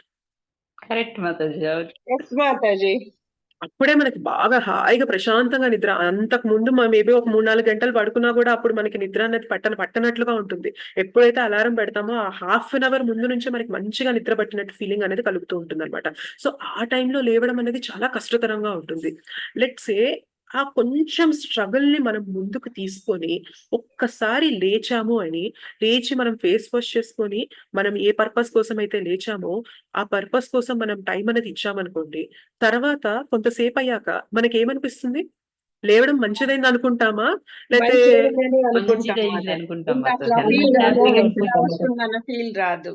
రాదు. కరెక్ట్. సో ఇనీషియల్‌గా మేబీ మనం ఆ బెడ్ నుంచి లేచే ఒక 5, 10 మినిట్స్ వరకు మాత్రం మనకు చాలా కష్టంగా ఉంటుందన్నమాట. వద్దులే ఏదైతే అదయింది. మనం ఇప్పుడైతే పడుకుందాం అని చెప్పి ఆ ఫోర్స్ అనేది అప్పుడు బాగా గట్టిగా ఉంటుందన్నమాట. సో దీన్నేమంటారంటే ఫేజ్ ఆఫ్ పాయిజన్ అని అంటారనమాట. అంటే కష్టతరంగా ఉంటుంది ఆ ఫేజ్ అన్నది. బట్ ఎప్పుడైతే ఆ ఫేజ్‌ని దాటుకొని మనం ముందుకు లేచి, మనం ఇమ్మీడియేట్‌గా ఫేస్ వాష్ చేసుకొని, ఫ్రెష్ అయిపోయి, మనం మన పనిలోకి దిగిపోయామనుకోండి, తర్వాత మనమే చాలా హ్యాపీగా, గ్రేట్‌ఫుల్‌గా ఫీల్ అవుతామనమాట. నేను ఇవాళ లేవడం వల్ల నేను అనుకున్నదంతా కూడా టైమ్ టు టైమ్ అనేది జరిగిపోయింది. నేను అనుకున్నది సాధించగలిగాను అని చెప్పి తర్వాత మనకి ఆ ఫుల్‌ఫిల్‌మెంట్ అనేది వస్తుంది. అవునా కాదా? సేమ్ మాతాజీ. మాకు పర్ఫెక్ట్ ఇట్లా అవును మాతాజీ ఇవన్నీ మేము ఫీల్ అయ్యాం. So it happens with everyone. మనలో ప్రతి ఒక్కరికి కూడా అది కామన్ థింగ్ అన్నమాట. సో మనం ఏంటంటే ఆ షార్ట్ టర్మ్ ప్లెజర్ అప్పుడు మనకి ఆ 4:00 అలారం మోగినప్పుడు ఆ నిద్ర మబ్బులో మనకు ఆ నిద్ర మత్తులో మనకేమనిపిస్తుందంటే ఇంకొంచెం సేపు పడుకుందాం అనేది కూడా ఒక ప్లెజరే. లేదు ఈ కష్టాన్ని నేను తీసుకొని ముందుకు వెళ్ళి నేను అనుకున్న పనంతా కూడా కంప్లీట్ చేసుకున్న తర్వాత కూడా వచ్చేది కూడా ఒక ప్లెజరే అన్నమాట. సో ఈ ప్లెజర్ ఏంటి అంటే ఇది mode of passion and ignorance తో కూడిన ప్లెజర్ అన్నమాట. ఇప్పుడు వద్దులే, నేను ఇప్పుడు పడుకుందాం అనుకునే ప్లెజర్ అలాంటిది అనమాట. లేదు, నేను ఇప్పుడు కష్టమైనా కానీ తీసుకుంటాను, బికాస్ నా కాన్సిక్వెన్స్ ఏంటి అంటే నేను అనుకున్నదంతా కూడా సాధించగలుగుతాను. నేను ఎగ్జామ్కి ఏదైతే ప్రిపేర్ అవ్వాలనుకున్నానో అదంతా చక్కగా ప్రిపేర్ అవుతాను, ఎగ్జామ్ అనేది మంచిగా రాయగలుగుతాను. సో ఇక్కడ కూడా మనకి ప్లెజర్ వస్తుందా లేదా, హ్యాపీనెస్ వస్తుందా లేదా? వస్తుంది మాతాజీ. వస్తుంది సో మాతాజీ. దీన్ని ఏమంటారంటే సాధనలో కూడా మనకి అదే జరుగుతుంది, సాధనలో కూడా అదే జరుగుతుంది. Correct, correct. సో ఇక్కడ మనది ఏంటంటే ఇది మోడ్ ఆఫ్ గుడ్నెస్ లో మనకు వచ్చే హ్యాపీనెస్ అన్నమాట. సో బలరాం బ్లెస్సింగ్ ఏంటి అంటే మనకి ఇనీషియల్ గా ఈ పాయిజన్ ఫేజ్ ఏదైతే చెప్పాను చూసారా, మనం ఇనీషియల్ గా లేవడం అనేది కష్టంగా ఉంటుందో, సో బలరాం కృప ఎలా ఉంటుంది అంటే మనకు ఇనీషియల్ లెవెల్ ఆఫ్ ఆ కష్టాన్ని కూడా చాలా తొందరగా తీసేస్తారనమాట బలరాం కృప ఉంటే మనకి. సో తొందరగా తీసేయడం వల్ల ఏమవుతుంది, మనం దాని నుండి తొందరగా బయటకు వచ్చేసి ఆ పనులన్నీ కంప్లీట్ చేశాక ఫైనల్ హ్యాపీనెస్ అనేది మనం పొందుతాం కదా, highest happiness, mode of goodness లో మనం హైయెస్ట్ హ్యాపీనెస్ పొందుతాం కదా, అది ఈజీగా పొందుతాం అనమాట. సో బలరాం మనకి ఏం చేస్తారు అంటే ఆ లెవెల్ ఆఫ్ పాయిజన్ ఏదైతే ఉందో, ఆ కష్టతరమైన ఫేజ్ ఏదైతే ఉందో దాన్ని మనకి తొందరగా తీసేయడానికి, ఈజీగా దాన్ని మనం అధిగమించేసి మనం ముందుకు వెళ్ళిపోయి ఆ హైయెస్ట్ హ్యాపీనెస్ ని పొందడానికి మనకి బలరాం అనేవారు చాలా హెల్ప్ చేస్తూ ఉంటారు అనమాట. సో అలా మనము ఈవెన్ కీర్తన్స్ లో కూడా అంతే. మేబీ మనం ఇస్కాన్ లోకి అప్పుడప్పుడే వచ్చామనుకోండి, మనకి కీర్తన్స్ లోకి వెళ్ళినప్పుడు ఇనీషియల్ గా ఎలా ఉంటుంది అంటే మేబీ మనం మన ఇంట్లో ఉన్న టెన్షన్స్ ని, మన వర్క్ లో ఉన్న టెన్షన్స్ ని, ఆ ప్రెషర్స్ ని తీసుకొని మనం కీర్తనలో కూర్చున్నాం అనుకోండి, మనం ఫోకస్ చేయగలుగుతామా? లేదు. చేయలేం మాతాజీ. లేదు. చేయలేం అక్కడ మాతాజీ. ఎంతో అద్భుతంగా కీర్తన జరుగుతూ ఉంటుంది, అందరూ చాలా రిలీజ్ చేస్తూ ఉంటారు, చాలా తన్మయత్వంతో పాడుతూ ఉంటారు కీర్తన. కానీ మనం ఏం చేస్తామంటే మన ప్రాబ్లమ్స్ తో మన మైండ్ అనేది నిండిపోయి ఉంటుంది కాబట్టి దానిపైన ఫోకస్ చేయడం అనేది కష్టంగా ఉంటుంది అనమాట. కానీ కొంచెం సేపు కళ్ళు మూసుకొని దాన్నంతా పక్కన పెట్టి, నేను టెంపుల్కి వచ్చాను, ఇంత దూరము, ఇంతమంది ఇక్కడ తన్మయత్వంలో కీర్తన చేస్తూ ఉన్నారు, కొంచెం సేపు నా టెన్షన్స్ ని పక్కన పెట్టి ఆ కీర్తన పైన ఫోకస్ చేద్దాము అనే ఇనీషియల్ స్ట్రగుల్ అనేది కొంచెం తీసుకున్నాం అనుకోండి, తర్వాత కీర్తన మనం రిలీజ్ చేయగలుగుతామా లేదా? చేస్తాం మాతాజీ. చేస్తాం చాలా మాతాజీ. బాగా చేస్తాం మాతాజీ. చాలా బాగా రిలీజ్ చేస్తాం. అండ్ ఒక్కసారి రిలీజ్ చేశాక మేబీ ఒక 15-20 మినిట్స్ మనం అలా కీర్తనలో రిలీజ్ చేశాక ఇనీషియల్ గా మనకి ఏదైతే ఆ ప్రాబ్లమ్ తో వచ్చామో ఆ 15-20 మినిట్స్ తర్వాత ఆ ప్రాబ్లం మనకి ప్రాబ్లమ్ గా కనిపిస్తుందా? కనిపించడం లేదు మాతాజీ. లేదు. కనిపించదు. ఇన్ఫాక్ట్ మనకి సొల్యూషన్ కూడా అనిపిస్తుంది, అరే అనవసరంగా దానికి నేను అంత ఇంపార్టెన్స్ ఇచ్చాను అసలు. అంటే ఆ 15 మినిట్స్ మనము ఆ ఆనందాన్ని పొందాక మనకి ఏమనిపిస్తుంది అంటే ఆ ప్రాబ్లం లేకుండా కనిపిస్తుంది అనమాట. సో ఆ ఇనీషియల్ పాయిజన్ అనేది ఏదైతే ఉందో ఆ బలరాం కృప వల్ల ఏమవుతుంది అంటే మనం దాన్ని తొందరగా అధిగమించగలుగుతాం అనమాట. Okay, is it clear? అవును మాతాజీ. Clear మాతాజీ. సో బలరాం కృప వల్ల ఆ ఇనీషియల్ కష్టం అనేది మనం తొందరగా అధిగమించగలుగుతాం అనమాట. అయితే ఇంకొక పాయింట్ ఏంటి అంటే ఆ మనకి లెట్స్ సే ఒకరికి క్రికెట్ అంటే బాగా ఇష్టం ఉంది అనుకుందాం అనుకోండి, వాళ్ళకి రన్స్ అన్న పదం వినగానే వాళ్ళకి క్రికెట్ లోకి ఈజీగా వెళ్ళిపోతారా లేదా? అంటే మేబీ రన్ అన్న పదం వినిపించిన వెంటనే వాళ్ళ మైండ్ సెట్ ఎలా అయిపోతుంది అంటే ఇప్పుడు లేటెస్ట్ గా జరుగుతున్న క్రికెట్ మ్యాచ్ ఏంటి, సో ఏ కంట్రీస్ పార్టిసిపేట్ చేస్తున్నారు, అందులో ఎవరు ఫస్ట్ బ్యాటింగ్ తీసుకున్నారు, ఇంతకు ముందు ఈ 2 కంట్రీస్ మధ్యన ఇంతకు ముందు ఎలాంటి మ్యాచెస్ జరిగాయి, అప్పుడు ఎవరు గెలిచారు, అప్పుడు ఏ కంట్రీస్ విన్నింగ్ ఛాన్స్ అనేది ఎక్కువ ఉంది. సో రన్స్ అన్న ఒక్క పదం వినగానే ఏమవుతుంది, వాళ్ళకి ఆ క్రికెట్ లోపలికి అన్నది వెళ్ళడం అనేది జరిగిందా లేదా? Yes or no? ఇది మనం కొంతమందిలో చూస్తూ జరుగుతుంది ఉంటాం. Yes, మాతాజీ. జరిగిందమ్మా. అవును. అలానే ప్రతి ఒక్కరికి కూడా అలా కొన్ని మటీరియల్ స్టిమ్యులై అంటారనమాట. స్టిమ్యులై అంటే ఏంటంటే మనం ఒక దాని గురించి అది వినగానే కూడా దాని గురించి డీప్ గా ఆలోచనలు అనేవి వెళ్ళిపోతూ ఉంటాయి అనమాట. సో అలానే మనం ఏం చేయాలి అంటే స్పిరిచువల్, ఆధ్యాత్మిక పరంగా కూడా మనం అలాంటి స్టిమ్యులై అనేది డెవలప్ చేసుకోవాలన్నమాట. సో యూజువల్ గా మనకి ఏంటంటే 5 పోటెంట్ ఫార్మ్స్ ఉంటాయి అనమాట. 5 మేజర్ థింగ్స్ ఉంటాయి. ఏంటి అంటే ఒకటి చాంటింగ్, ఒకటి భక్తుల సాంగత్యము, ఒకటి కృష్ణ కథ, ఇంకొకటి శ్రీమూర్తి సేవ, విగ్రహారాధన, అండ్ ఇంకొకటి ఏంటి అంటే మనం హోలీ ప్లేసెస్, భగవద్ ధామాల్ని విజిట్ చేయడం. ఈ 5 అనేవి పోటెంట్ ఫార్మ్స్. వీటిలో ఏది చేసినా కూడా మనం కృష్ణ దగ్గరికి లేదా కృష్ణ స్మరణ అనేది మనకి ఈజీగా జరుగుతుంది. అవునా కదా? చాంటింగ్ చేసినప్పుడు మనం ఎక్స్క్లూజివ్ గా కృష్ణనామం తీసుకుంటున్నాం కాబట్టి కృష్ణ స్మరణ జరుగుతుంది. అండ్ క్లాసెస్ వింటున్నప్పుడు మనం కృష్ణ గురించే వింటున్నాం కాబట్టి కృష్ణ స్మరణ జరగడం అనేది ఈజీగా ఉంటుంది. అండ్ భగవంతుని మూర్తులు, శ్రీమూర్తులు విగ్రహాలను మనం ఎప్పుడైతే చూస్తూ ఉంటామో అర్చ విగ్రహాలని మనకి స్మరణ అనేది ఈజీగా జరుగుతుంది. అండ్ అలానే భక్తుల సాంగత్యంలోకి వచ్చినా కూడా మనకి స్మరణ అనేది ఈజీగా జరుగుతుంది. అండ్ మనం ఎప్పుడైతే భగవంతుని ధామాలకి వెళ్తామో అప్పుడు కూడా స్మరణ అనేది ఈజీగా అవుతుంది. అయితే ఇది 5 పోటెంట్ ఫార్మ్స్ అవ్వచ్చు. కానీ ఇప్పుడు నేను ఫర్ ఎగ్జాంపుల్ చాలా టెన్స్డ్ గా ఉన్నాను, నాకు సంభవం నా లైఫ్ లో ఏదో చాలా కష్టతరమైన విషయం జరుగుతూ ఉంది, నేను భగవంతుడి పైన స్మరణ అనేది పెట్టలేకపోతున్నాను. బట్ ఈ ఫార్మ్స్ అన్నిట్లో కూడా ఒక్కటి నా మనసుకి చాలా క్లోజ్ గా ఉంటుందన్నమాట. లెట్స్ సే నాకు ఒక స్పెసిఫిక్ కీర్తన అనేది ఒకరు పాడిన కీర్తన అనేది వినడం అనేది నాకు చాలా ఈజీగా ఉంటుంది. అది ఎప్పుడైతే విన్నానో నా మనసులో ఉన్న టెన్షన్స్ అన్ని పక్కన పెట్టేసి నేను ఇమీడియట్ గా కృష్ణ స్మరణ అనేది నాకు తొందరగా జరుగుతుంది అనుకున్నాం అనుకోండి. సో దాన్ని ఏమంటారు అంటే ఉద్దీపన అని అంటారు అనమాట. సో ఇందాక ఏమనుకున్నాము, రన్స్ అన్న మాట వినగానే క్రికెట్ పైన ఇంట్రెస్ట్ ఉన్న వాళ్ళకి క్రికెట్ లోపలికి ఎలా అయితే వెళ్తారో, సో మనకి కూడా అలాంటి స్పిరిచువల్ ఉద్దీపన, ఆధ్యాత్మిక ఉద్దీపన అనేది మనలో ఉండాలన్నమాట. సో ఇప్పుడు ప్రతి ఒక్కరికి కూడా, ఇప్పుడు మీలో కొందరికి క్లాసెస్ వినడం అనేది చాలా ఇష్టం ఉంటుంది అనమాట. సో మన లైఫ్ లో ఎలా నడుస్తూ ఉన్నా కూడా ఒక్క 5 minutes అనేది మనం క్లాస్ వినగానే ఏమవుతుంది అంటే మనకి కృష్ణ పైన స్మరణ అన్నది తొందరగా ఈజీగా పెట్టేయడం అనేది జరుగుతూ ఉంటుంది అనమాట. సో కొందరికి కీర్తన్స్ అనేది ఉద్దీపనలా ఉంటుంది అనమాట. సో కీర్తన్స్ విన్నా కూడా వాళ్ళు ఈజీగా కృష్ణ పైన స్మరణ అనేది పెట్టేయగలుగుతుంటారు. సో ఇలాంటి ఉద్దీపన అన్నవి కూడా మన లైఫ్ లో ఉండడం అనేది ఏంటంటే బలరాం యొక్క బ్లెస్సింగ్ అంటారనమాట. Is it clear? ఉద్దీపన అంటే ఏందో అర్థమైంది కదా?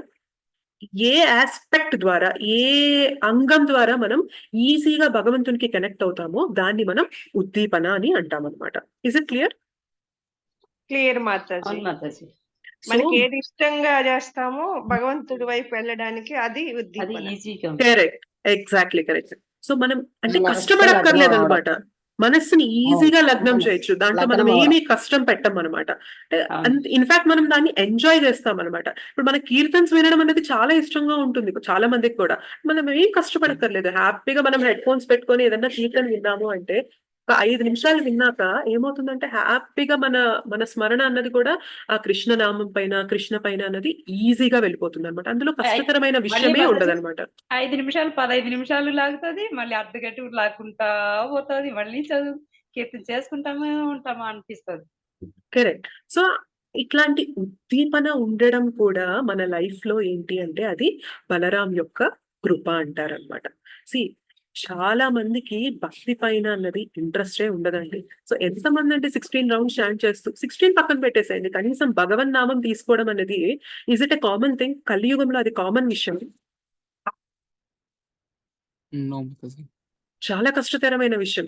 ఎంతో తక్కువ మంది ఎప్పుడు కూడా వాళ్ళ లైఫ్, వాళ్ళ కెరియర్, వాళ్ళ బాడీలీ కన్సెప్షన్ లోనే, వాళ్ళ శరీర ఇదిలోనే వాళ్ళు ఉండిపోతారు తప్ప భగవన్ నామం తీసుకోవాలి, మనం ఒక ఆధ్యాత్మిక సచ్చిదానంద అంశలము, మనము వీఆర్ ఎ స్పిరిట్ సోల్ అని చెప్పి ఎంతమందికి తెలిసినా కూడా దానికి రిలేటెడ్ గా ఎంతమంది ముందుకు వస్తున్నారు. సో ఈ భక్తి ప్రాసెస్ మన లైఫ్ లో ఉండడము, భగవన్ నామం తీసుకోవడము, ఇలా క్లాసెస్ వినడం, ఎంతమంది వింటారండి? ఇలా పొద్దున్నే వచ్చి క్లాసెస్ వినడం అనేది ఎంతమందికి పాసిబుల్ అవుతుంది? అందరికి కాదు మాతాజీ. అందరికీ 80 మంది ఉన్నారు మాతాజీ, 80 మంది కూడా లేరు. కరెక్ట్. సో మనం ఈవెన్ మన ఏదైనా కొత్త కోర్సెస్ లాంచ్ చేసినా కూడా చాలా మంది రిజిస్టర్ అవుతారు, కానీ దాంట్లో కంటిన్యూ అవుతూ ముందుకెళ్లే వాళ్ళు చాలా చాలా తక్కువ మంది ఉంటారన్నమాట. సో మనం ఇలా కంటిన్యూ అవుతూ, మనం ఇలా కృష్ణ గురించి వింటూ, మనకి ఇలా భక్తి పైన ఇంట్రెస్ట్ వస్తూ ఉంది అంటే actually this is a blessing of Balaram అనమాట. సో చాలా మంది ఏమనుకుంటారంటే, నేను ఇంత భక్తి చేస్తున్నాను, అయినా కూడా నాకు నా మనసులో కోరికలు అనేవి తగ్గడం లేదు, నాకు ఇంకా కోరికలు అనేవి వస్తూనే ఉంటాయి, నాకు ఇంకా అట్లాంటి ఆలోచనలు భౌతిక పరంగా కోరికలు అనేవి ఉంటూనే ఉంటాయి అని చెప్పి అనుకుంటూ ఉంటారు. కానీ ఏంటి అంటే మన లైఫ్ లో భక్తి వచ్చి మనకి ఇవాళ ఇలా భగవన్ నామం చేయాలి, భగవంతుని గురించి వినాలి, ఈ ఇంట్రెస్ట్ కలగడం కూడా బలరాం యొక్క కృపనే అనమాట. ఎంతో మంది ఎన్నో ప్రాబ్లమ్స్ ఫేస్ చేస్తూ ఉంటారు. వాళ్ళకి తెలియదు స్పిరిచువాలిటీనే సొల్యూషన్, కృష్ణ చైతన్యమే సొల్యూషన్ అని చెప్పి ఎంతో మందికి తెలియదు. వాళ్ళు ఇంకా ప్రాబ్లమ్స్ లో కూరుకుపోతూ ఉంటారు. బట్ మనకేంటంటే ఈ హోప్ ఉంది, మనకి ఈ ధైర్యం ఉంది అనమాట. కృష్ణ మనతో ఉన్నారు, మనకి ఏ కష్టమైనా రాని మనకి కృష్ణ ఉన్నారు, మనకి భక్తుల సాంగత్యం ఉంది.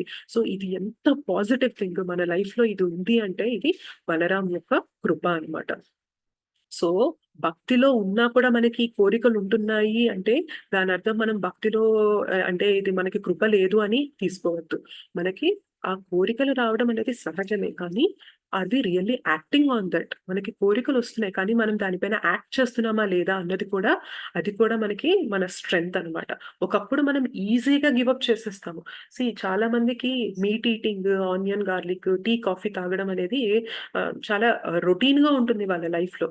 బట్ మనం భక్తిలోకి వచ్చాక, చాంటింగ్ చేశాక మీట్ ఈటింగ్ అన్నది అంటే మాంసాహారం వదిలేయడం అనేది అది కష్టతరమైన విషయంగా అనిపిస్తుందా? కొంతకాలం పోయాక. ఇనీషియల్ గా కష్టమే, ఒప్పుకుంటాను. ఇందాక అన్నట్టు ఇనీషియల్ పాయిజన్ ఫేస్ అనేది ఉంటుంది ప్రతి ఒక్కరి లైఫ్ లో కూడా. బట్ ఒక 6 months to 1 year మనం 16 rounds అనేది చాంట్ చేస్తూ ఉన్నాక మనకి మీట్ ఈటింగ్, మాంసాహారం వదిలేయడం అనేది కష్టంగా అనిపిస్తుందా అండి? లేదు మాతాజీ, లేదు ఈజీగా మాతాజీ, అనిపిస్తుంది. ఈజీగానే వదిలేసాం. ఎలా వదిలేసామంటే ఒకప్పుడు అది లేకపోతే చాలా కష్టం. అది లేకుండా ఎలా ఉండగలుగుతారో అనుకునే మనము టీ, కాఫీ అడిక్షన్ అయితే, ఇన్ఫాక్ట్ నా విషయంలో అయితే వెన్ ఐ వాజ్ వర్కింగ్, నేను వర్క్ చేస్తున్నప్పుడు టీ, కాఫీ నేను విపరీతంగా తాగేదాన్ని. అంటే అది తాగితేనే మనకి చక్కగా ప్రోగ్రామింగ్ చేసే ఆ కేపబిలిటీ, మైండ్ ఫ్రెష్ గా ఉన్న ఫీలింగ్ అనేది వస్తూ ఉంటుంది అనమాట. సో ఇనీషియల్ గా మనం ఈ కృష్ణ చైతన్యంలోకి వచ్చాక టీ, కాఫీ మానేయాలి అంటే చాలా కష్టంగా ఉండేదన్నమాట. అంటే ఆ స్మెల్, మనం ఆ టీ బాయిల్ అవుతున్నప్పుడు, కాఫీ కలుపుతున్నప్పుడు ఆ స్మెల్ చూస్తేనే చాలా టెంప్టింగ్ గా అనిపిస్తుంది అనమాట. ఎప్పుడైతే చాంటింగ్ చేస్తూ ఉంటామో ఆ స్ట్రెంగ్త్ అనేది, ఇప్పుడు ఇన్ఫాక్ట్ మన ఇంటికి ఎవరైనా రిలేటివ్స్ వచ్చేస్తే వాళ్ళకి అలవాటు ఉంటే మనం టీ, కాఫీ వాళ్ళకి పెట్టిస్తాము and we don't take that. మన చేతులతో మనం స్వయంగా చేసి వాళ్ళకి ఇస్తాము, but we don't take that. అంటే ఆ స్ట్రెంగ్త్ అనేది మనకి డెవలప్ అయిందా లేదా? అయింది మాతాజీ. సో మనం అబ్జర్వ్ చేస్తూ ఉంటే చాలా విషయాల్లో మనకు ఆ స్ట్రెంగ్త్ అన్నది మనకి వస్తూ ఉంటుంది అనమాట. బట్ సంహవ్ ఏంటంటే మనం ఆ డిజైర్స్ అన్నవి, ఆ కోరికలు అనేవి తగ్గలేదు అంటే మనకి కృప లేదు అనుకుంటాం, కానీ బట్ ఎంతో కృప ఉంది కాబట్టి మనం చాలా విషయాలు అనేవి మనం వదిలేస్తూ వచ్చాము. బట్ మనం అది అనలైజ్ చేస్తూ మనం వెనక్కి తిరిగి చూస్తే మనకు అర్థమైంది అనమాట. ఒకప్పుడు లేని స్ట్రెంగ్త్ ఇవాళ నాకు ఉన్నది అంటే that is all the mercy of Balaram అనమాట. బలరాం నుంచి ఆ స్ట్రెంగ్త్ అనేది మనకి ఇచ్చారు. అండ్ మోర్ ఓవర్ మనకి ఈ హయ్యర్ టేస్ట్ ఇచ్చారు. నామంలో రుచి తెలుస్తూ ఉంది, భక్తుల సాంగత్యంలో రుచి తెలుస్తూ ఉంది, కృష్ణ కథలో రుచి తెలుస్తూ ఉంది. కాబట్టి మనకి ఏమవుతుంది, ఒకప్పుడు మనకి బాలీవుడ్ సాంగ్స్ లేకపోతే మనం మూవీ సాంగ్స్ అంటే చాలా పిచ్చి ఉండేది మనకి. కానీ ఇప్పుడు మనకి అంతే లెవెల్లో పిచ్చి ఉందా అండి? అసలు లేదు మాతాజీ. కీర్తన్స్ వినడంలో మనకి ఆనందం వస్తుంది. ఎందుకు వస్తుంది అంటే మనకు ఆ బలాన్ని ఇచ్చారు, మనకు ఆ హయ్యర్ టేస్ట్ ఇచ్చారు. సో భగవంతుని గురించి కీర్తన్స్ వినే కొద్దీ ఏమవుతుంది, ఈ మూవీ సాంగ్స్ కానీ లేదంటే ఇంకా ఇట్లాంటి తక్కువ స్థాయి ఆనందాలకి మనం ఈజీగా ఎదుర్కొనే స్ట్రెంత్ అనేది మనకి బలరాం ఇస్తూనే ఉన్నారనమాట. So we have to appreciate, మనం ఆ గ్రాటిట్యూడ్ చూపించాలి బలరాంకి. బలరాం మన లైఫ్ లో కృష్ణ రావడం అనేది, బలరాం ఏమంటారు అంటే ఆది గురువు అంటారనమాట. సో గురు కృప లేకుండా మనం కృష్ణని చేరుకోగలమండి? చేరుకోలేం మాతాజీ. ఇంపాసిబుల్ అనొచ్చు. చాలా చాలా కష్టతరమైన విషయం. మనం కృష్ణాని చేరుకోలేం. గురువు అనేవారు మన లైఫ్ లో లేకుండా, గురువు కృప లేకుండా మనం భగవంతుని చేరుకోవడం అనేది చాలా కష్టతరమైన విషయం అండ్ ఆల్మోస్ట్ ఇంపాసిబుల్ అది. సో బలరాం ఏమంటారు అంటే ఆది గురువు అంటారనమాట. సో ఆ గురు కృప ఎప్పుడైతే మన లైఫ్ లో వస్తుందో అప్పుడు మాత్రమే మనం ఈ టెంప్టేషన్స్ అన్ని ఎదుర్కొనగలిగి మనం కృష్ణ పైన ఫోకస్ చేయడం అనేది స్టార్ట్ అవుతూ ఉంటుంది అనమాట.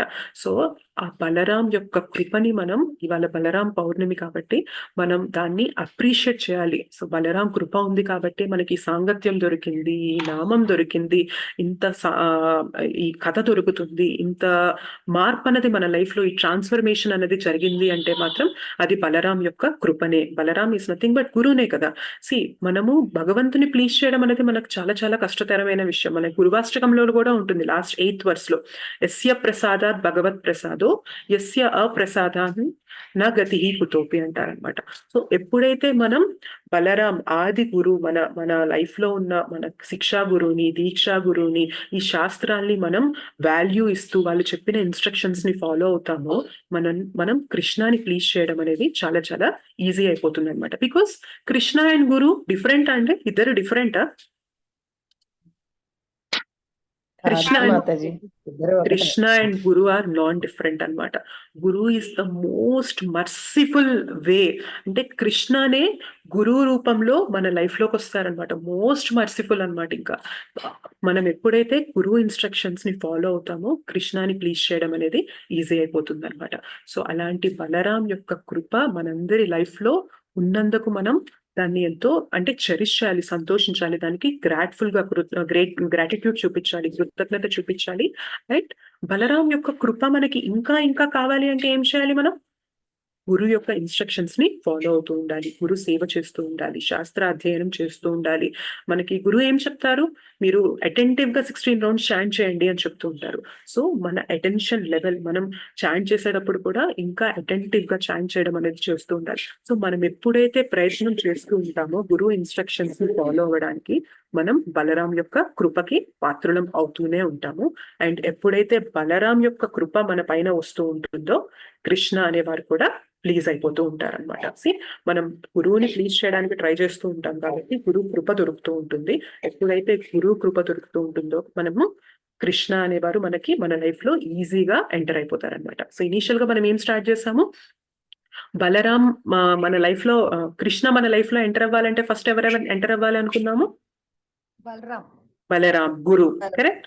సో మనకు బలరాం ఎంటర్ అయ్యి గురు మన లైఫ్ లో ఎంటర్ అయ్యాక మనకి ఆ స్ట్రెంగ్త్ అండ్ ఆ హయ్యర్ టేస్ట్ అనేది మనం ఎంజాయ్ చేస్తున్నప్పుడు మాత్రమే కృష్ణ మనలోకి ఎంటర్ అవుతారు. వన్స్ ఒక్కసారి కృష్ణ మనలోకి ఎంటర్ అయ్యారనుకోండి ఏమైపోతుంది? కృష్ణ మన హృదయాల్ని గెలిచేస్తారు. హీ కాంకర్స్ అవర్ హార్ట్ అంటారనమాట. మన హృదయాల్ని గెలిచేస్తారు. అప్పుడు ఏమవుతుంది? మనం హ్యాపీగా ఈ భౌతిక ప్రపంచం నుంచి బయటికి వెళ్ళిపోయి we can go back to Godhead అన్నమాట. సో వీటన్నిటికీ కూడా మూలం ఏంటి అంటే బలరాం యొక్క కృప అన్నమాట. సో అలాంటి బలరాం యొక్క కృప మనందరి లైఫ్ లో ఇంకా ఇంకా రావాలని కోరుకుంటూ మనం 3 times హరే కృష్ణ మహామంత్రం చెప్పి క్లాస్ ఎండ్ చేద్దాం. Hare Krishna Hare Krishna Krishna Krishna Hare Hare Rama Hare Rama Rama Rama Hare Hare Krishna Krishna Hare Hare Rama Hare Rama Rama Rama Hare Hare Krishna Hare Krishna Krishna Krishna Hare Hare Rama Hare Rama Rama Rama Hare Hare Hare Krishna Krishna Krishna Hare Hare Hare Rama Rama Rama Hare Hare. Thank you so much much మాతాజీ. సెంటర్ పూజ చేస్తాను. ప్రణామ్ మాతాజీ. Hare Krishna. Hare Krishna Mataji. Thank you so much. Hare Krishna Mataji. Balaram అనే మాతాజీ. హరే కృష్ణ. చాలా చక్కగా, ఎంత చక్కగా, ఎంత వినయంగా వింటా ఉంటే అయ్యో అప్పుడే అయిపోయింది అనిపిస్తా ఉంది మొత్తం. Thank you Mataji. Thank you so much. Mataji దీని రికార్డింగ్ తొందరగా పెట్టండి మాతాజీ, మళ్ళీ వింటాం. షూర్ మాతాజీ, అప్లోడ్ చేస్తాను. Thank you so much. పూర్తిగా 1-2 మిస్ అయ్యాము, 1-2 వాక్యాలు మిస్ అయ్యాము. ప్లీజ్ మాతాజీ గ్రూప్ లో పెట్టండి. Sure sure sure Mataji, upload చేస్తాను. ధన్యవాదాలు Mataji. Thank you so much. చాలా చాలా వండర్ఫుల్ గా ఎన్లైట్ చేశారు మాతాజీ. బలరాం జయంతి